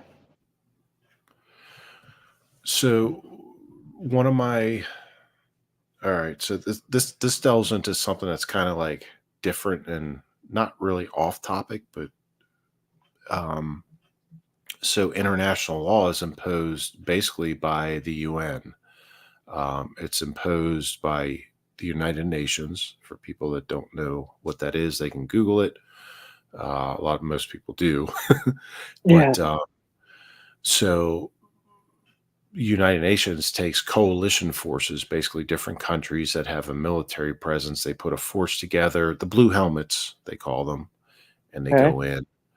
One of my friends back in the day, he was a chief of police in Delaware, small town in Delaware, and he joined. He left there and he went contract, and what that means is he went through a private government recruiting organization to become a law enforcement advisor through the UN, through U.S. Department of Defense contractor to a foreign country. He started out in Kosovo. Okay. He went there to try to establish a presence of law and order, right? Yeah. And then train the locals, along with some others that came along with him on the contract, the employees, and then moved on from there. Eventually, it was successful. It went on, and then it went to the more recent conflicts, so like Afghanistan or Iraq, and then Afghanistan, things like that. And he went like that became his. He was a cop for decades, couple decades, and then on to this thing, and trying to bring law and order to other countries through the United States government through contract private agencies. if that makes sense to It does. So say. basically, what you're saying, or what I'm understanding, is that it would never be used on a country that's part of NATO, right? No, I'm not saying that at all. Okay, then I'm just retarded and assumed that. But where I'm going with this is because, like, Nuremberg 2.0, like, that's been happening all over the world and nobody's doing a goddamn thing about it. They're all watching it happen, and it's like, what the hell? I don't get it. Yeah. Because there's a lot of politics and money involved, and I know, but I'm just but a that's not regular. law. I'm just a regular person that's so frustrated and trying to find some way out of this Right. misery. But generally speaking, that type of concept has nothing to do with American nor Canadian law enforcement. These are previous law enforcement officers that are contracting through a private entity for the United States government and being deployed overseas Uh, to create some type of law and order. That's what they did. And I will tell you this: okay, usually the contracts were for 6 months. okay. This is during the original part of it. 6 months contracts, Uh, 100,000 a year at holy least, shitballs! tax free. Damn. And the problem was you would have 24-hour shifts for 4 out of the 6 months, and then you get time off, like 2 months to travel back to the States, your family, things like that. The only problem is when you signed up, once you completed everything, or once you started doing everything, you had to have all the banking stuff, all your everything, your living will and testament, like everything had to be in order. So as soon as you applied and got accepted, you damn well better have had everything ready to go, because once you travel to the initial place of contract employment and go through the initial training before you're deployed overseas, you Uh-huh. can't leave. You can't leave there, and you're sure as hell not leaving after you're done with this short period of training and getting shipped overseas. So you have to have everything, and they give you a huge laundry list of things you have to do to prepare for. Because I bet. I went through the I didn't do it. I went through the process. I'm like, fuck this shit. But one of my good friends did. Actually, a couple of them did, but one of my good friends did.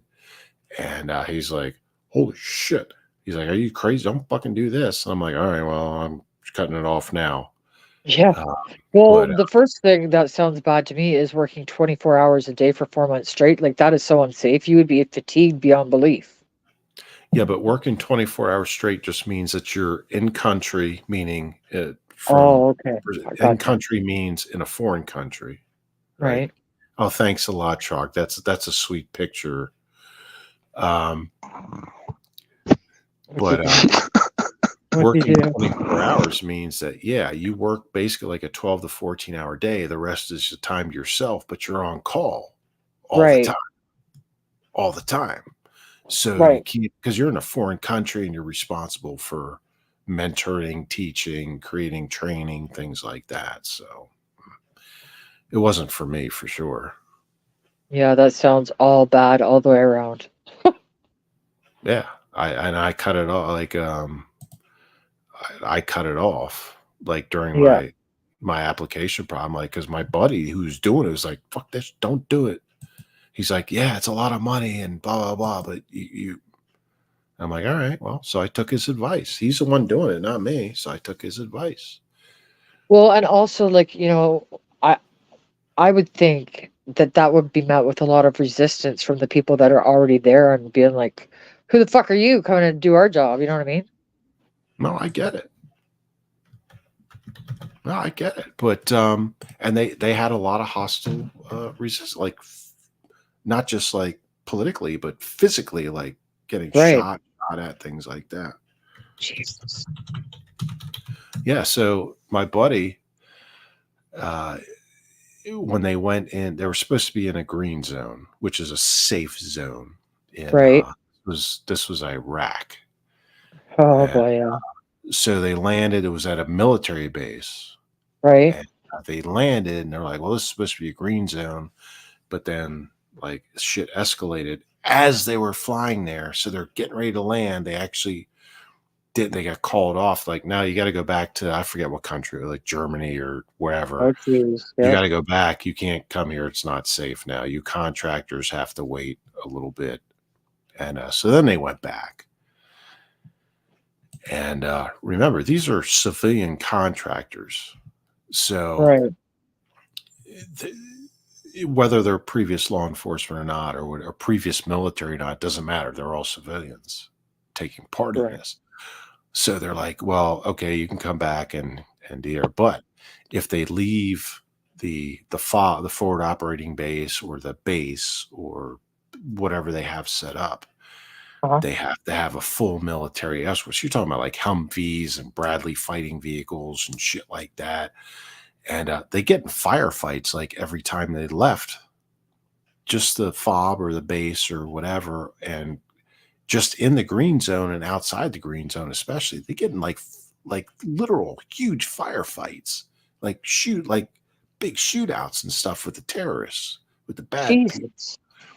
And he's like, this fucking sucks. He was like an adrenaline junkie. He's like, this fucking sucks, but it's awesome. I'm like, you're fucking nuts, dude. You're fucking nuts.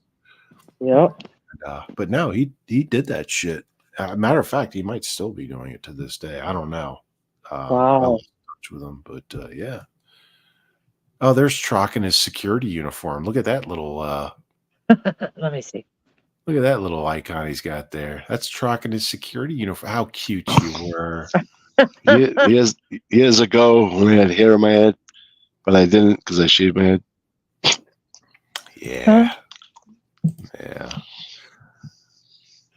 All right, Kim or Chris, what other questions you got? Kim came out here to interview me, so what's the fastest speed that you drove the police vehicle?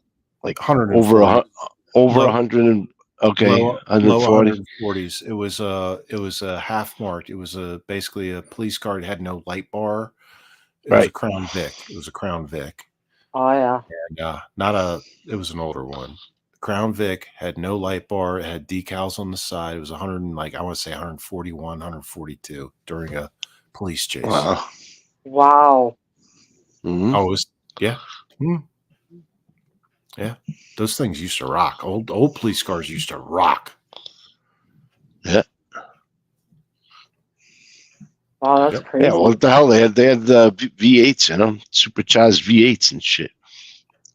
I don't know anything about cars. I just know that they were pretty fast. My last police car was a 2014 Dodge Charger Hemi, and that was the fastest police car I've ever been issued or drove or anything. Yeah. I like those cars, but they're rear wheel drive, and I can't do that. I need front wheel. Yeah, exactly. Yeah. What's the worst police vehicle you drove? If you can remember. You would just despise it, a vehicle that you despised. You hated getting into the damn thing. They used to call them the bathtubs. It was a Chevy Caprice, and not the old model. No, early 90s, you mean? Yeah. Some of them had the LT1 Corvette engines in them. Yeah. And they're fast, but they used to call them they look like a bathtub that was turned over, flipped upside down. Yeah. Yeah, they were ugly as shit, and the interior sucked too. Yeah, they sucked. It's a huge car, huge car, but they suck. A lot of headroom. Yeah, a lot of headroom. They sucked though. They looked ugly as shit. They were if the police package had the Corvette, I think it's called an LT1. I might be wrong. Anyone can correct me. The 350 Corvette engine. They were fast as fuck, but you're riding in an upside down bathtub, like with like you said, all this fucking room. You're just like, and screw that. I ain't got time for that. I only drove them a few times and didn't like them. Now the '80s classic Caprice were nice. It was a yeah. boxy kind. Yeah, those things are cool. Oh yeah, my favorite 88, 89, 90. Yeah. Yeah. They were The big box. old boats. My grandfather had one of those. Yeah. Yeah, they were my favorite. Both back then they were my favorite, but yeah. Also the Dodge Diplomats. They're the '80s Dodge Diplomats. This was 308s, 318s, 308s, whatever they were. Yeah, they were my. That was golden. Nice. We had the single bubble light on the center of the roof on those. Yeah. Oh, they used to have to put up Yeah. manually. Yeah, it was like the Blues Brothers. It just had Yeah. it had like a one red bulb, one blue bulb, and one Yeah. white, and a light that just rotated around. It just went. Yeah, those were good cars. That's funny. Yeah. So. All right, What next else? question. I'm the interviewee, so you guys interview. Okay, I was just trying to think of like,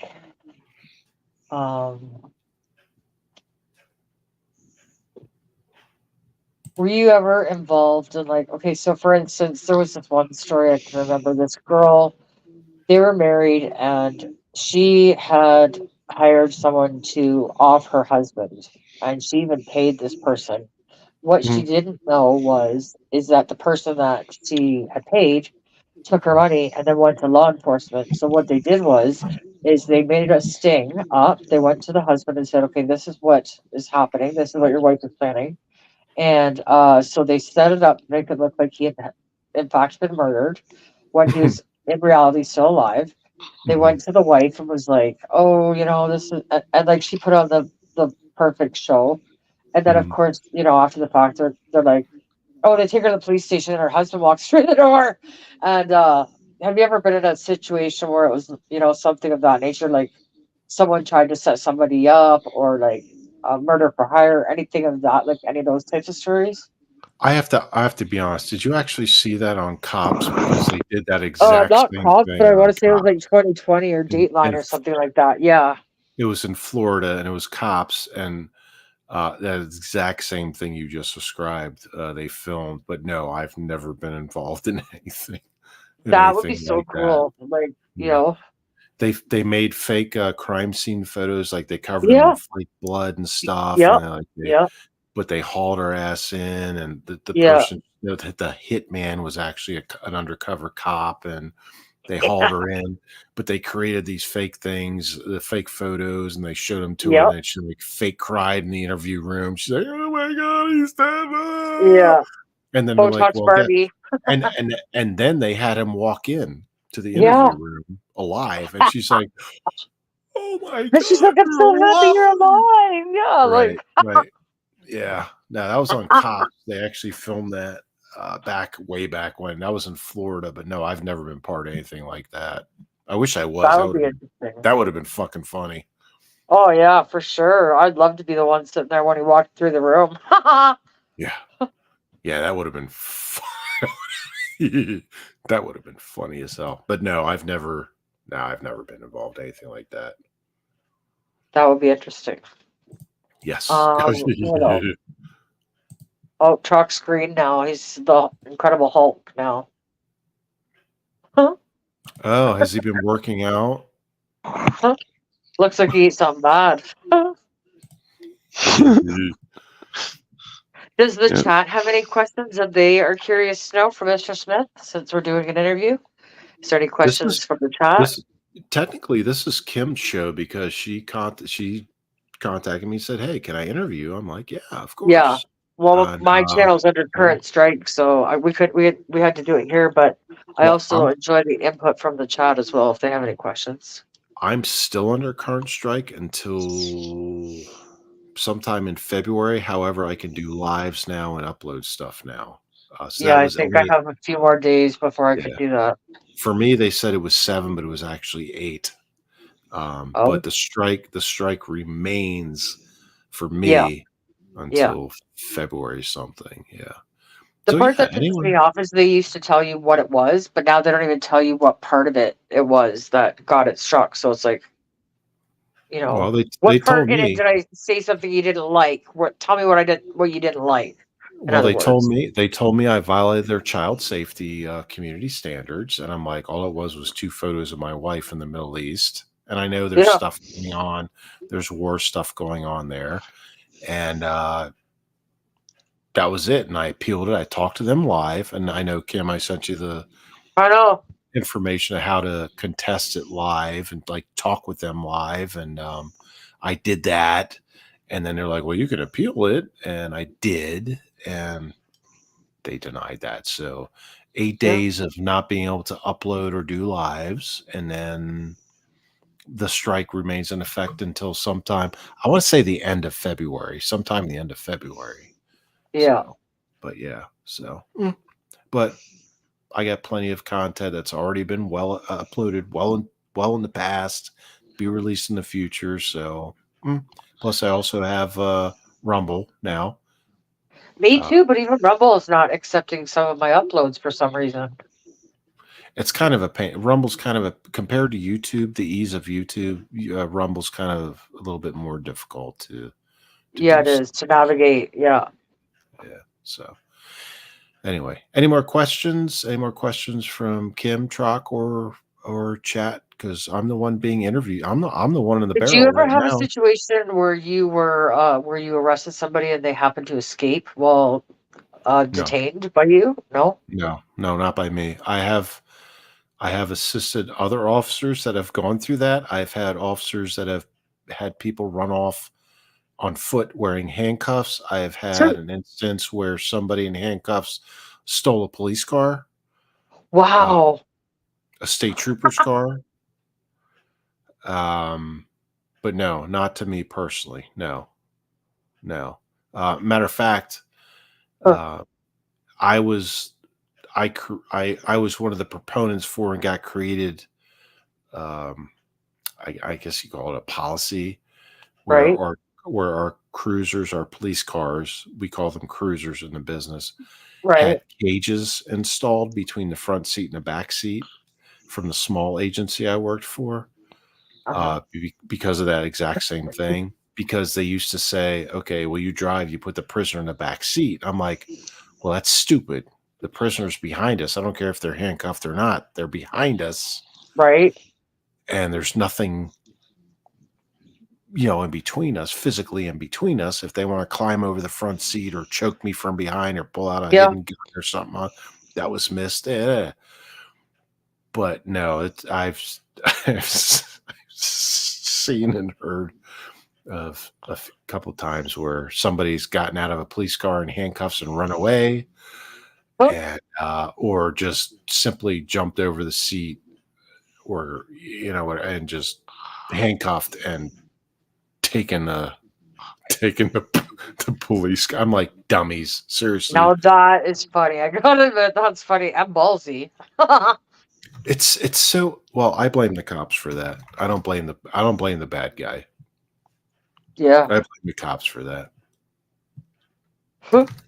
So The you're ind- telling me that the cruisers in the U.S. do not have cages in the cars? Is that what you're saying? No, no, no, no, no. Oh, oh, Most okay, sorry. most of them do, but at the time, like Okay, got you. I'm saying where I work, I'm like, we need a barrier between the back, because their policy was we transport them in the back in Yeah, their handcuffs with a seatbelt on, and I'm yeah, like, that's not very secure. yeah. And then I got the cages put in place, and then my big agency, my big DC Metro Ghetto area agency, Mhm. they didn't have cages in all the police cars. So their policy was fucking brilliant. Sorry for cursing, Yeah, everybody. that's okay. Was, no, you don't put them in the back seat behind you because that's unsafe. So what you do is you put them in the front seat next to you. Oh yeah, that's a bright idea. You Nothing in built it between you at in. all. Right. So all they have to do is, with their handcuffed hands behind their back, reach over and do whatever, or lift up their legs and kick you. Or I'm like, so then that big agency finally said, you know what, we're going to start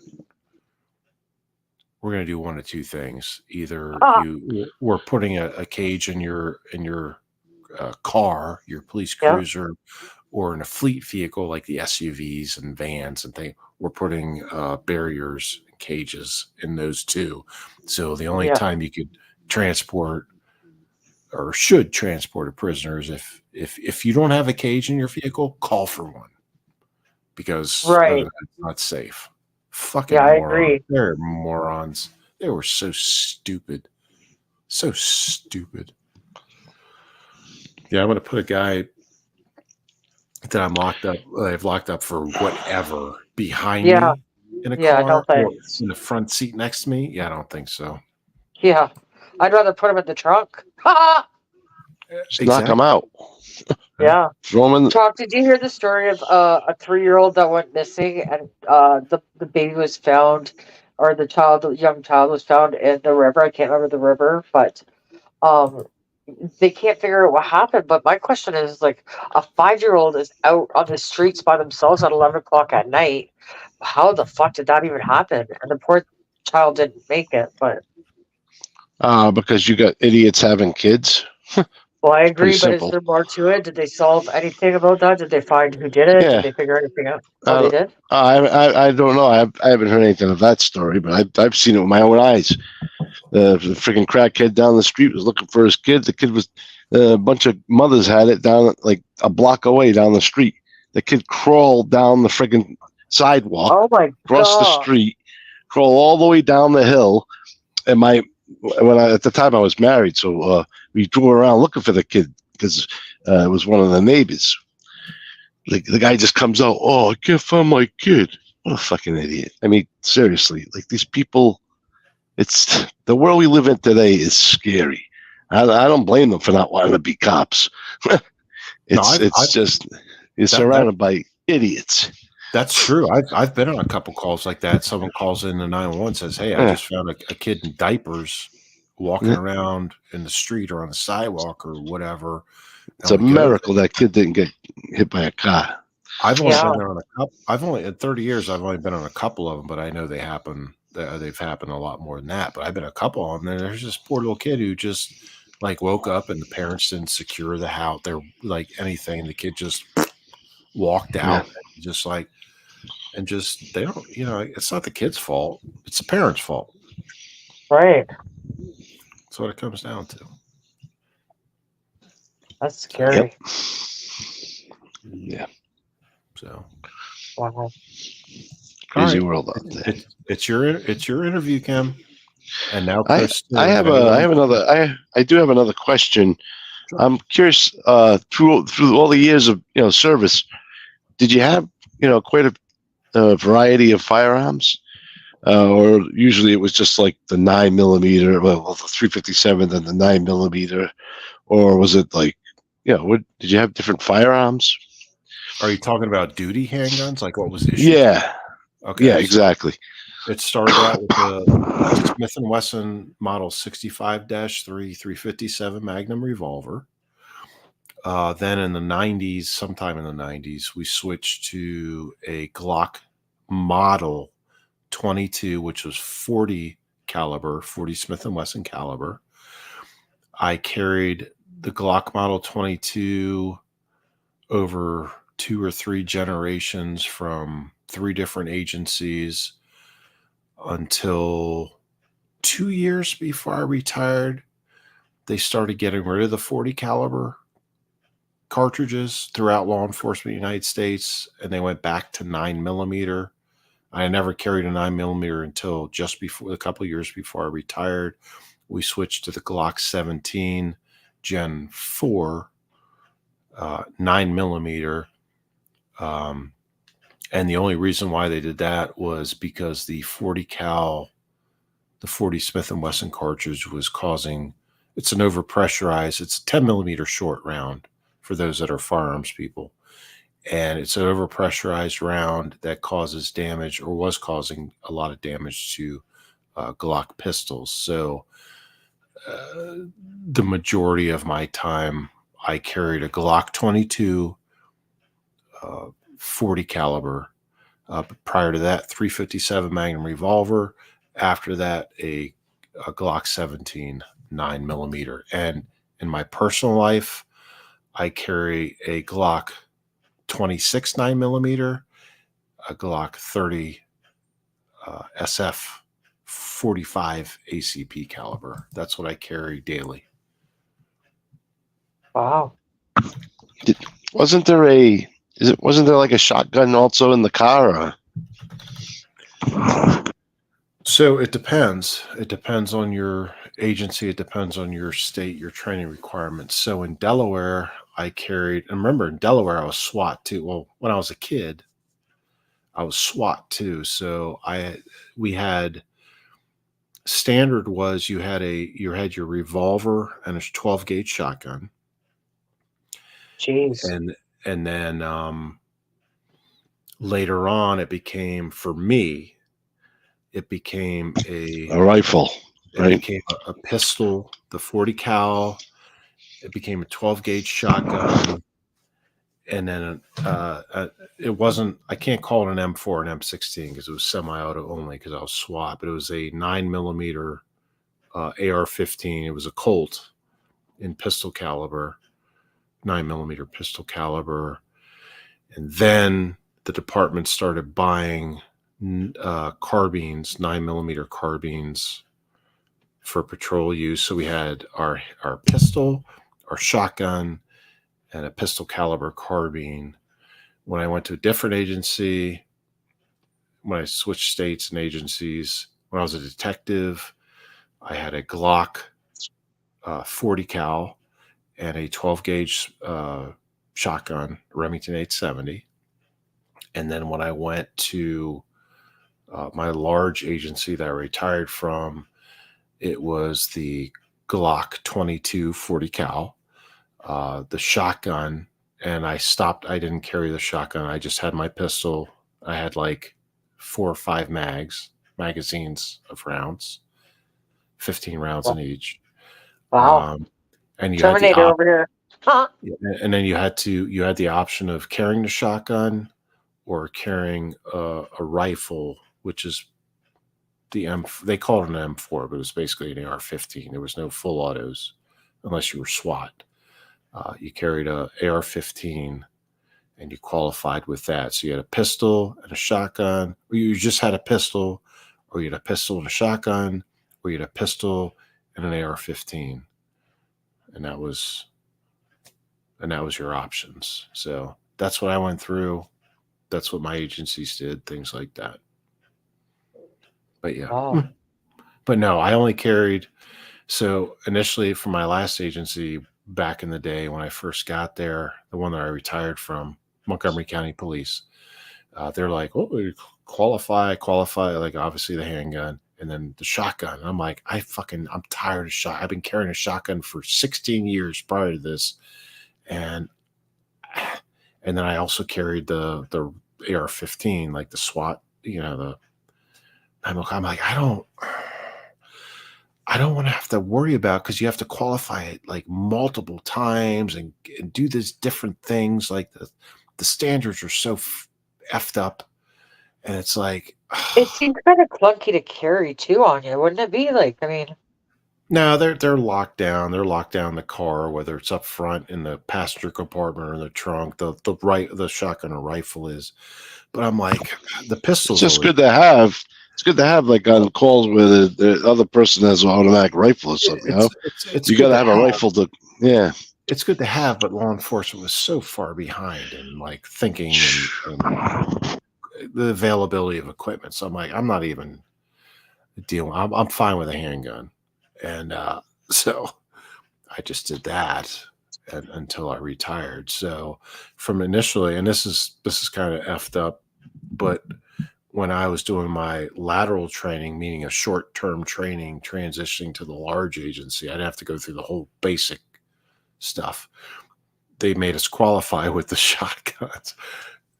And I think there were only there's not many of us in the the lateral class. And they're like, well, the majority voted to qualify because they gave us a choice. So like, you want to qualify with this shotgun or not? I was like, no. because I carried one for 16 years. I'm like, no. And so like, well, the majority says yes, so I had to qualify with it and stuff like that. So they issued us these shotguns and da da da. I left mine at the range. I left mine at the range. I told them ahead of time. I said, no, I don't want it. I'll sure. Okay, fine. You're making us qualify. I'll qualify with it. And I Yeah. left it at the range. I That's left it hilarious. there. Like in the rack. We did the qualification. We spent like a few, like doing the firearms. It was like a, I don't know, 48, 80 hour, 2-week thing.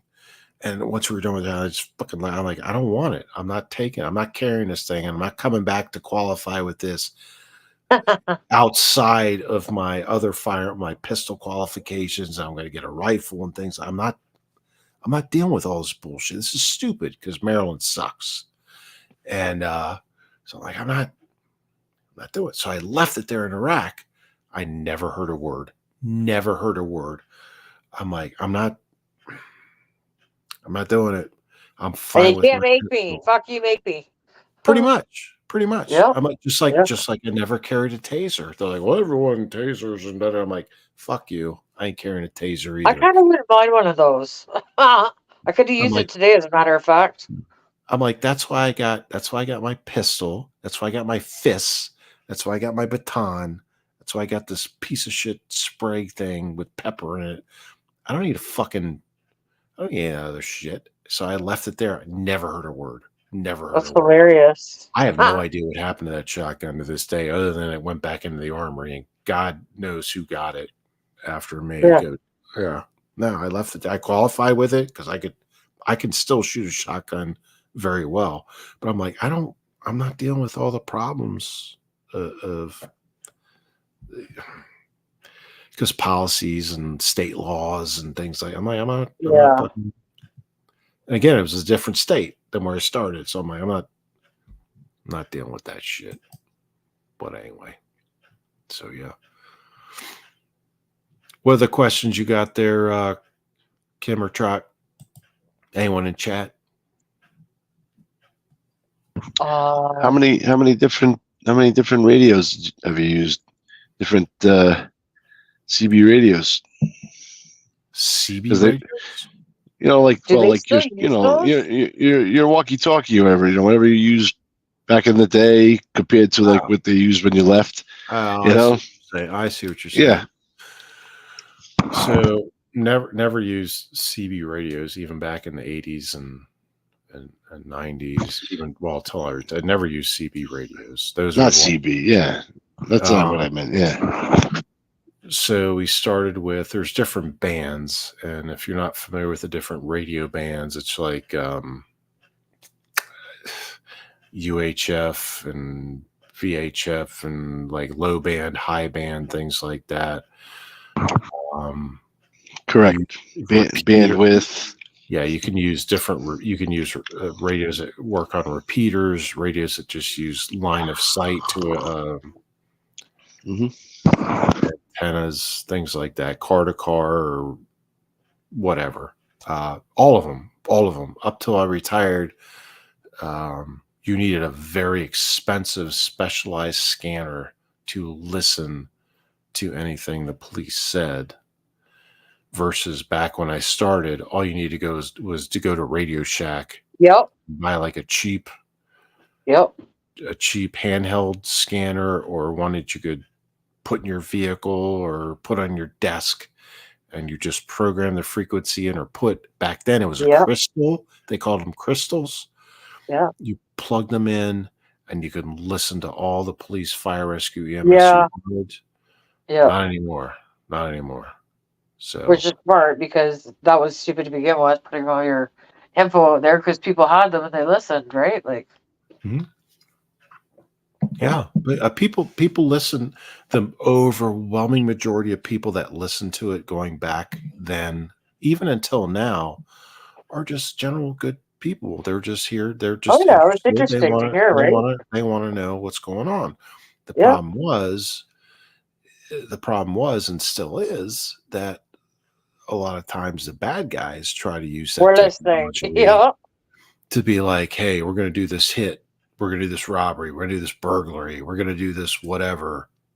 We want to know if the call goes out, when it goes out, how much time we have, things like that.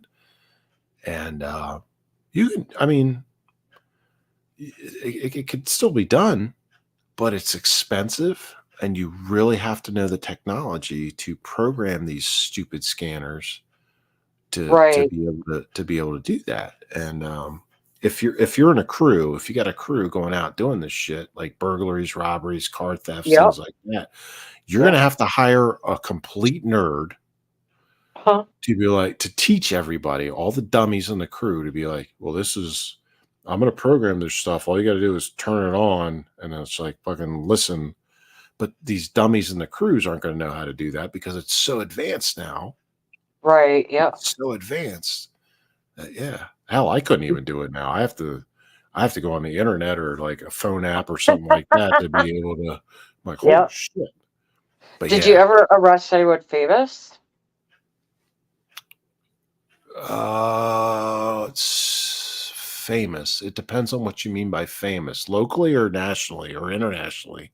Well, like say, a household name that somebody would recognize. No, not nationally or internationally. No, maybe locally, but no. Back in the day, no. I wish though. I wish That so. would be fun. I would love to have my I would have loved to have my face on TMZ with like, I don't know, fucking name a celebrity, be like, Yeah. like whoever's read, I'm like, got him or got her or whoever. But no. That's hilarious. No. Have you ever arrested any judges or other cops? Yes. Really? Mm-hmm. Both. Tell us about that. That's interesting. Both. Oh, they were all traffic related. Oh. DUIs. No, not DUIs. Oh, accidents. Well, one, the judge could have been a DUI, but still got paperwork. And where I worked at, this was Delaware.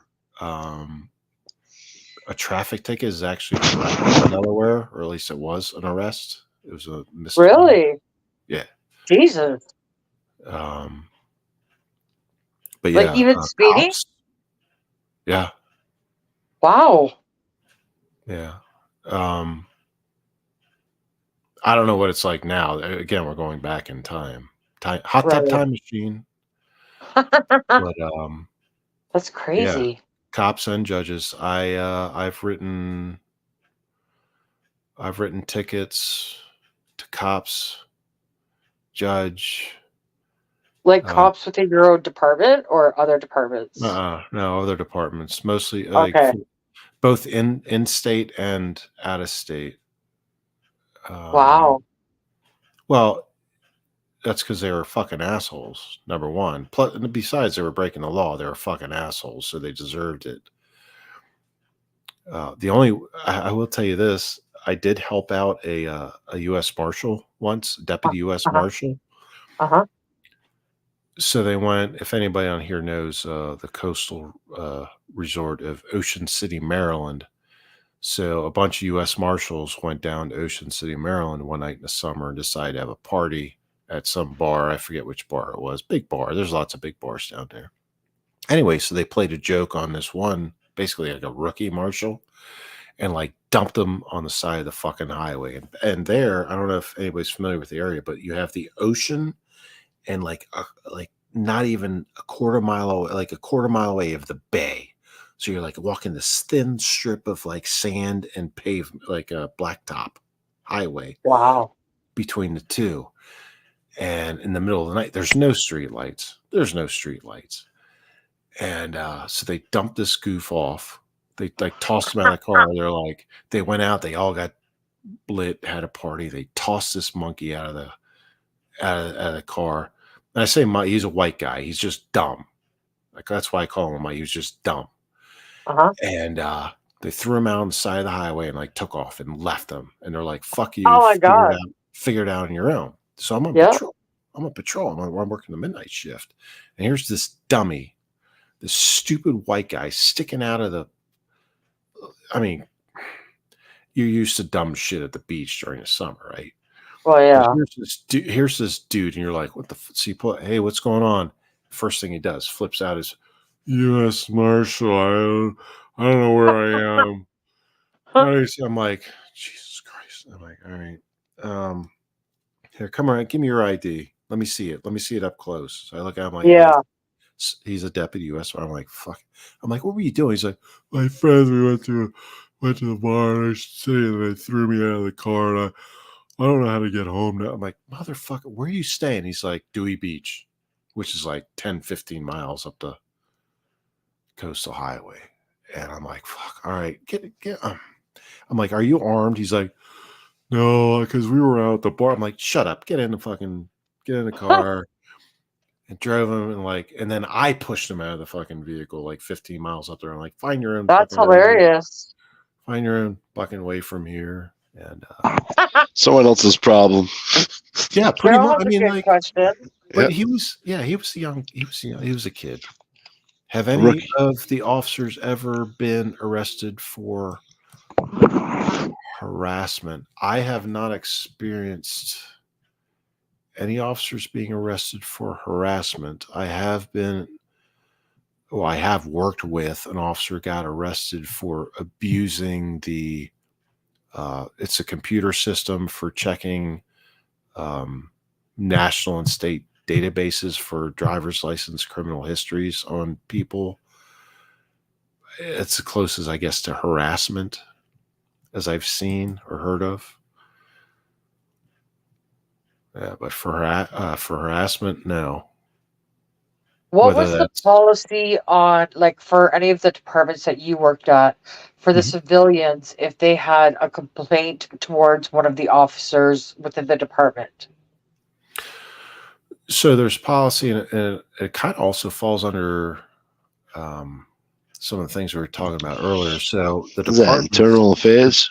the department has policies in place that says if somebody has a complaint against an officer, it has to be taken, it has to be accepted. So most agencies have a process which generally it starts with whether it's an online form or an in-person written form. You can either fill it out in person, mail it in, download it, print it out, fill it in, or create the online form and submit it.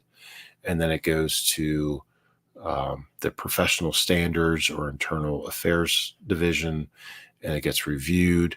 They contact the person that files it, um, and then they proceed with an investigation, which will entail any copies of traffic tickets, police reports, a dash cam, body cameras, things like that, dispatch records, like audio records, things like that. They will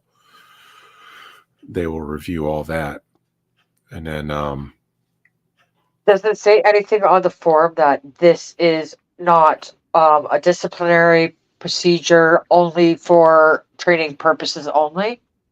no, it says something to the effect of just because you filed a complaint doesn't mean this officer is going to be found guilty of it. It's same thing with you file court charges, criminal charges, or civil Right, charges against anybody. It doesn't mean just because you file them, they're guilty. It's the same type of right, thing. It says, hey, you're signing this under sworn, like sometimes you have to notarize it. Mostly you don't, but you're right, signing this. You're basically swearing that what you're testifying to, what you're saying is true. right. Um, Either way, we'll follow through with it. We'll investigate it. And, and usually what they do is they would call the person and interview them by phone or have them come in person that files a complaint and says, hey, give us your side. We want to hear. We're reviewing all these other things. Like I said, Uh-huh. the reports, camera stuff, all this stuff. And they go from there. But,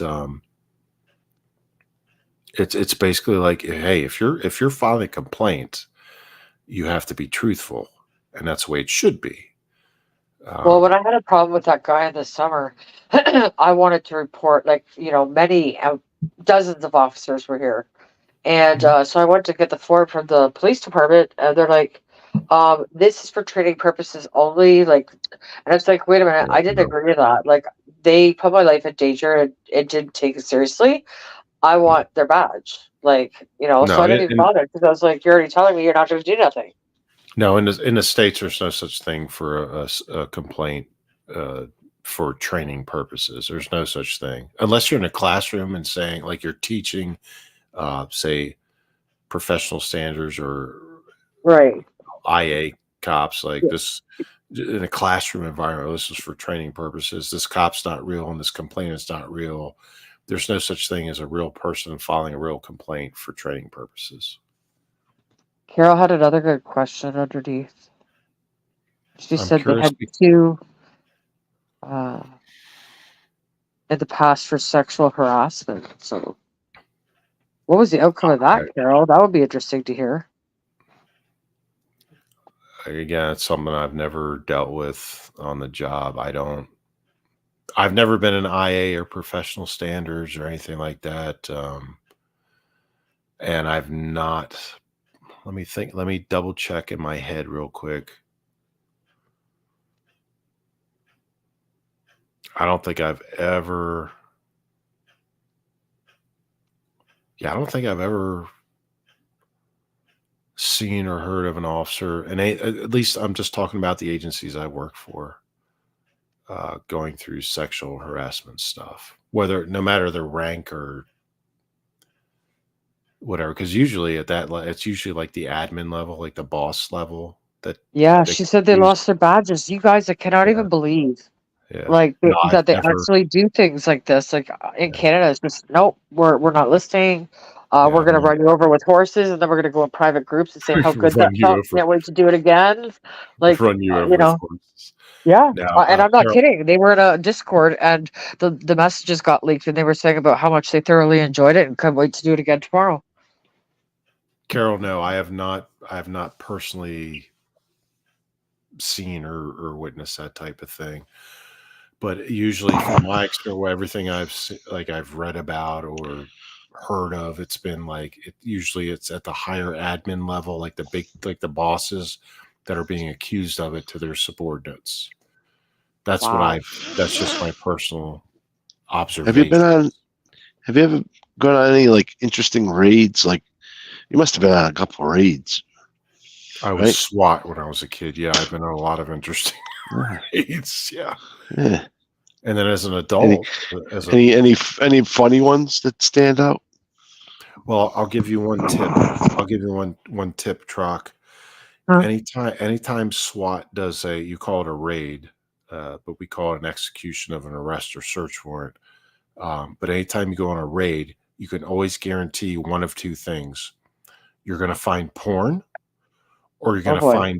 you're going to find traces of semen where you don't expect to find it, like Oh dear. underneath a refrigerator, um, things like that. Like when they come in and do like they process a crime scene, like why is there semen underneath the refrigerator? Just just move on. Don't don't think about it. I But kind of almost want to know why, but I don't. I'm telling you, those are the two things. There's always going to be porn somewhere, whether it's a video, magazine, DVD, something, or traces of semen where someplace it generally should not be. I swear to God. And I'm not trying to be like sexual in any way, shape, or form, but Oh no.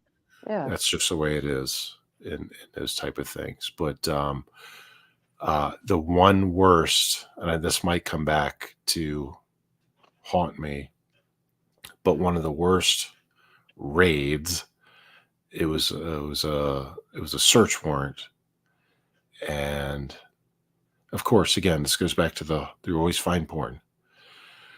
So it's a bunch of kids, like young, not like like early college age kids. Okay. And we went in, we went in, we did the thing, and of course, there's porn. The problem was the type of porn that they had. Yeah. Um, I don't know how to go about this delicately. Involving the littles, perhaps? Um, the Or one that animals? the one that stood out the most involved a dog and a woman in a garage. Oh God, that is disgusting. She should be put down. So, but that actually, that's a real thing that happened. Um, Jesus. the People other are thing, sick. the other thing that's kind of related to that, the question and Uh-huh. the answer is, Yep. we actually worked an international case. Oh, Um, well, it turned out initially it was an international case, but it became an international case. We had some pedophiles yeah. living in the small coastal town, and they were taking young boys in locally, runaways, and then traveling internationally to mostly like Taiwan and places like that. Oh God, yeah. And they were filming their encounters. Oh, Um, and the worst part about all this is we had to sit through hours, and not just me, but other officers, detectives, federal agents, things to sit for hours and hours and hours and watch all this shit to gather the evidence to show, to get the yeah. proof. I mean, you're talking like things like peanut butter and Crisco were involved, like that Oh sick God, kind of shit. yeah. Oh, But what these fucking pieces of shit psychos, these pedophiles would do, they rigged up, and again, this is going back in the day, they rigged up their living room light. So it was one of those ones with the fan, like so you had the light with the fan. So they'd rig it up. So anytime a police car went by that was emitting a radio signal, so if I just keyed up right. or someone else was talking on the radio and keyed up and transmitted a signal, the light would turn on in the house. And Wow. what that did was alert them to say, "Hey, cops are here, cops are around, law enforcement's around because the light's going on." It was an alert. It was like almost like a burglar alarm for them, right? Wow. While they were doing all this shit, they're like, "Okay." So, and by that time, we had already targeted them in the house. So anytime we went by and we're like, "Hey, there's," whether we're plain clothes or uniform cars or whatever, they go be like, "Hey, yeah," and you click on the mic or you just drive by while someone else is talking on the radio. All of a sudden, the fucking light would go on, and a minute or two later, it would go off. You drive back by, Wow. turn back on, then go back off because inside these sociopaths were like, "Oh shit, the police are outside. The police are driving by. We're being watched," or something. It was like it was just an alert for them saying, "Hey, yeah, something's going. We got to be low key now," kind of thing. And this went on and on and on. They eventually got. We had all kinds of state and federal agencies. It became international incident. Wow. They got fried. Like they got completely. I don't want to say fried because it wasn't a death penalty thing, but they got completely toasted. And yeah, we actually talked to a couple of the young boys that were in the videos and stuff, and a couple of them, of course, which I understand based upon psychology and things like that. They didn't want to talk. They were like, "Get away from me," and da da da da. And but there was a couple that were like, "Yeah, this is what they did." And then we saw the videos, and we're like, "Oh yeah, here's what they did." Not just here in the States, but in other countries as well. Yeah, they They're got trying fucked to up. take the legality out of it and say it's more of a mental illness now here in Canada, which is Wow. disgusting. Well, not so much. Not so much In here with that. fact, I With could say that. something that would really upset a lot of people, but I just found out today at a place called Burnaby, BC, that the Mhm, schools have rooms for the children to mhm. go and it makes me feel dirty to even say this, but I swear I read it, to masturbate in, and that is the most disgusting thing I heard. Like, get the pitchforks. Well, though we don't have that here yet, but we also have uh, the mentally ill people, the trans and things like that, with their corrupt politicians saying, "Yeah, you can send dudes into a girl's bathroom and Yep, vice versa." And yep. But they're taking it way beyond that now. Like that was just the first step. Now they keep pushing it. They wonder why everybody's so pissed off, and it's like well, because you are assaulting young children. and not getting punished by the law. Mhm. That's not okay. Correct. Like, God. You get off Absolutely. scot-free, and that poor child is going to pay for that emotionally for the rest of their friggin' lives. Psychologically, emotionally, in all Yeah, kinds of ways, yeah. physically. Yeah, absolutely. Well, you two, I'll give you guys 2 minutes to come up with more questions for me, and I'll be right back. All right. Chalky's still there. Yeah, I'm here. Yep. All right. Yeah. That would be interesting to see, like, what a cop's life would look like if they ever got sent to jail. Like, I remember that cop from NYPD. He was Dirty Michael Dowd, and he went to jail. And I wonder what his. But he was already corrupt to begin with, so he probably knew half the people in there. You know? But, yeah, I just wonder what it would be like for. They probably Which most doesn't, likely be. it doesn't help them out that much. No, it doesn't. You know, when you put like 70% of the people in there. Yeah, yeah. Yeah. But most likely he'd be in PC, like protective custody or something, right? I don't know. Depends on on the case. Depends on the case. Yeah, You might be put right in with the rest of them. yeah. Yeah. Good I luck. wouldn't want to be a cop going to jail, man. Oh, Calm, fuck calm, that. calm as a bitch. Yep. Well, it gives me some hope hearing these stories because, like, I see the total opposite in Canada. And it's like, something's got to give somewhere, like, because we just all feel like we're stuck and we have no options. And they have the weapons and the resources, but we got the numbers. So fuck you guys.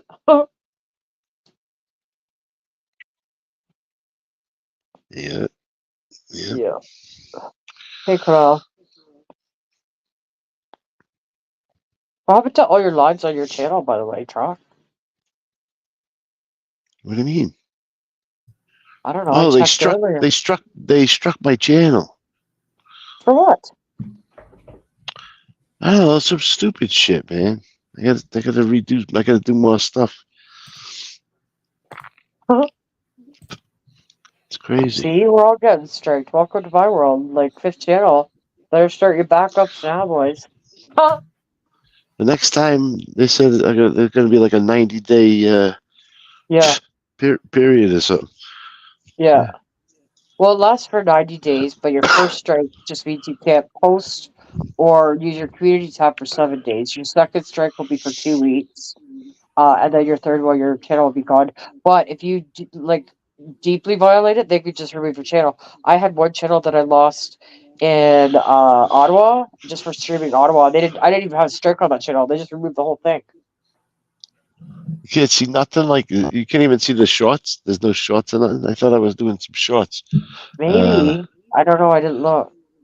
Yeah, I I'm think those were there. So I hope trying you're to do right, some Carol, because shorts. I'm tired and I'm over it. And I'm just feeling like, I feel like we're all backed into a corner and we have no options and it's not a good feeling. I hope you're right. That's all I can say. Yeah. All right. I'm back. Back in black. Would anybody like to join the panel or have any questions for Mr. Smith while we've got him? While we I got his I attention? I just posted the link below for StreamYard. Anybody that has StreamYard is welcome to join, ask questions, participate in the panel, of course, as usual. But yeah, open to all kinds of. What's your favorite hobby? It used to be collecting police Huh. badges, like in my adult life, collecting police badges and patches. However, I sold off Oh wow. thousands of dollars of that stuff within the last, I don't know, 3 years. Wow. Um, other than that, excuse me, my hobby is prepping, uh, whether it's food, firearms, ammunition, backup power supplies, backup water supplies, things like that. That's my, I guess if you call it a hobby, that's that's my hobby. Other than that, every day I have a routine of being a dummy. I wake Huh. up, I get coffee, I sit at my computer and I play these stupid games. I Huh. have like 3 or 4 games that I play every morning while I'm waking up on a computer That's before awesome. before I actually start my day. And Play some games. then I go on. Yeah. Yeah. That's awesome. Yeah. That's my hobbies, Do you, I guess you could now say. now being retired, do you get up late, or do you get up early in the morning? It depends. So yesterday I got up at around 8:30, and today I got up just before 11. Right, It right, just right. it just it just It depends on the week, on the day, the day but before. I will tell you this though, dude, my blood pressure meds make me feel grounded. And what I mean by grounded means like Well, that's good. it makes me feel like gravity sucks me to the center of the earth. So Oh, sometimes I can be active and they're still meddling with the doses, like the milligrams and stuff. Right. Yeah. So sometimes I can be like, yeah, I'm going, and then sometimes I'll be like, yeah, I'm going, but my feet won't work I because hear that one. I'm too really? I can't do it. I can't do it. I'm like, ugh, I'm just gonna sit here and play more of my stupid computer games or watch TV or get beat in the face by pugs or Huh. Right. That's right, Carol. You know what I'm talking about. It's great. They're still messing around with the dosages, the milligrams. So we'll see what happens. But it's been 3 different twists since August. So You're getting a little lightheaded. that has happened. That has happened. Yep. But mostly I call it grounded, where like it feels like gravity sucking you to the floor. And it's just like I can't even I don't have the energy to walk because I'm wide awake, but I'm like I don't even want to go check the mail. I don't want to walk out the door, through the shop, out the door, through my office, through the shop, out the door, across the yard, to the street, down to the mailbox. I don't even want to do that. I'm like, I don't even think I can. I can't do it. What day is it? Tuesday? I can't do that till Yeah. Thursday. I can't do that Yeah. till Thursday. I'll check the mail then. I Huh? think it's Yeah. I think it's Sunday morning. Yeah. Well, it is now, clown. Huh? But I'm saying, like sometimes, like if it's a Monday, and depending on whatever, I'm like the blood pressure again. I'm like I'll check the mail Wednesday. I Nothing don't feel good like comes in the mail, anyways. It's all bills. I'm like I don't feel like I don't know. It is what it is. So, and I've cut back. I've cut back on my doc broke my balls about my beer drinking, right? Yeah. And so last night I was at my old beat partner's house down the hill, and one of my old coworkers was there. It was his family and stuff, so it was like a party. So I drank a lot of beer then, and tonight I think I'm on like number 6, maybe. Well, that's good. Yeah, but it's Coors Light. I mean, it doesn't. It's piss. It's not even real beer. It's not even real beer according to everybody. So Yeah. yeah. But so I've cut way back on that. I got to do another blood panel. I got to go back to the doc on the 21st. Like all this stuff. I'm like, they're gonna readjust my meds again. I know it. My blood pressure meds. They're gonna readjust that shit again. I'm like, so yeah. But hey, it's one day at a time. Yeah. But yeah, at least You might I as didn't well. go, at least I didn't go to the Middle East and Africa like my wife did for 3 weeks. Hey, sounds like fun. Mm-hmm. Oh, now the cat wants to come in. Look at this. Yeah, watch out, cat. Watch out for any open windows. Yeah. Huh? Well, we're on the bottom floor, so he's okay. Oh, it'll be a short. And the bird the bird could fly, obviously, because he flew out the window. Never came back though. No, he didn't. He didn't. Well, guys, I feel myself starting to fade out here, so Okay, I'm gonna jump off. But thanks for the interview. I appreciate it. let's go. Any last questions, anybody, before we end this? Anyone? Bueller? Nah. Okay. Thank you for letting us interview you. Yeah, it was good. No problem. No problem at All all. Next time I'll be a little bit more prepared because today was What's a your hell of a favorite? day. What's your favorite season? Summer. Everything but Okay. winter. Summer is my favorite season by far. Yep. Very good. So I'm thanks, gonna try and find. I have some video of some security hot pursuit stuff in the golf cart. Ooh, Oh, it's let's funny get as hell. those together. We'll show some I got- videos next time. Oh my god, you guys will laugh your ass off. I gotta find it. Oh my god. Send it to In us. In the parking garage, chasing people around. It's great. Oh my god. Well, thank funny. you, Kim, and thank you, Sergeant Trock, for. Thank And you by the guys. way, I appreciate it. Yeah. and by the way, Trock, it's Yes, sir. It's SGT period, not SGR period for Sergeant. Sugar truck. That's what he's got. Oh, maybe he meant. You know what, Kim? Maybe he meant to do that. I didn't think about Yeah. that. Sugar Trock. All right, yeah. Well, What are you thank talking both. about? I Thank don't you. understand. Yeah, SG. you don't Oh my god. It says SGT. Yeah, No, it's an SGR. well, it does now because you just changed it. All right. Oh, Well, thank that's you both. hilarious. Thank you, Kim. This was a great idea, and we can do it again sometime. Yes, we will, and I'll have better questions.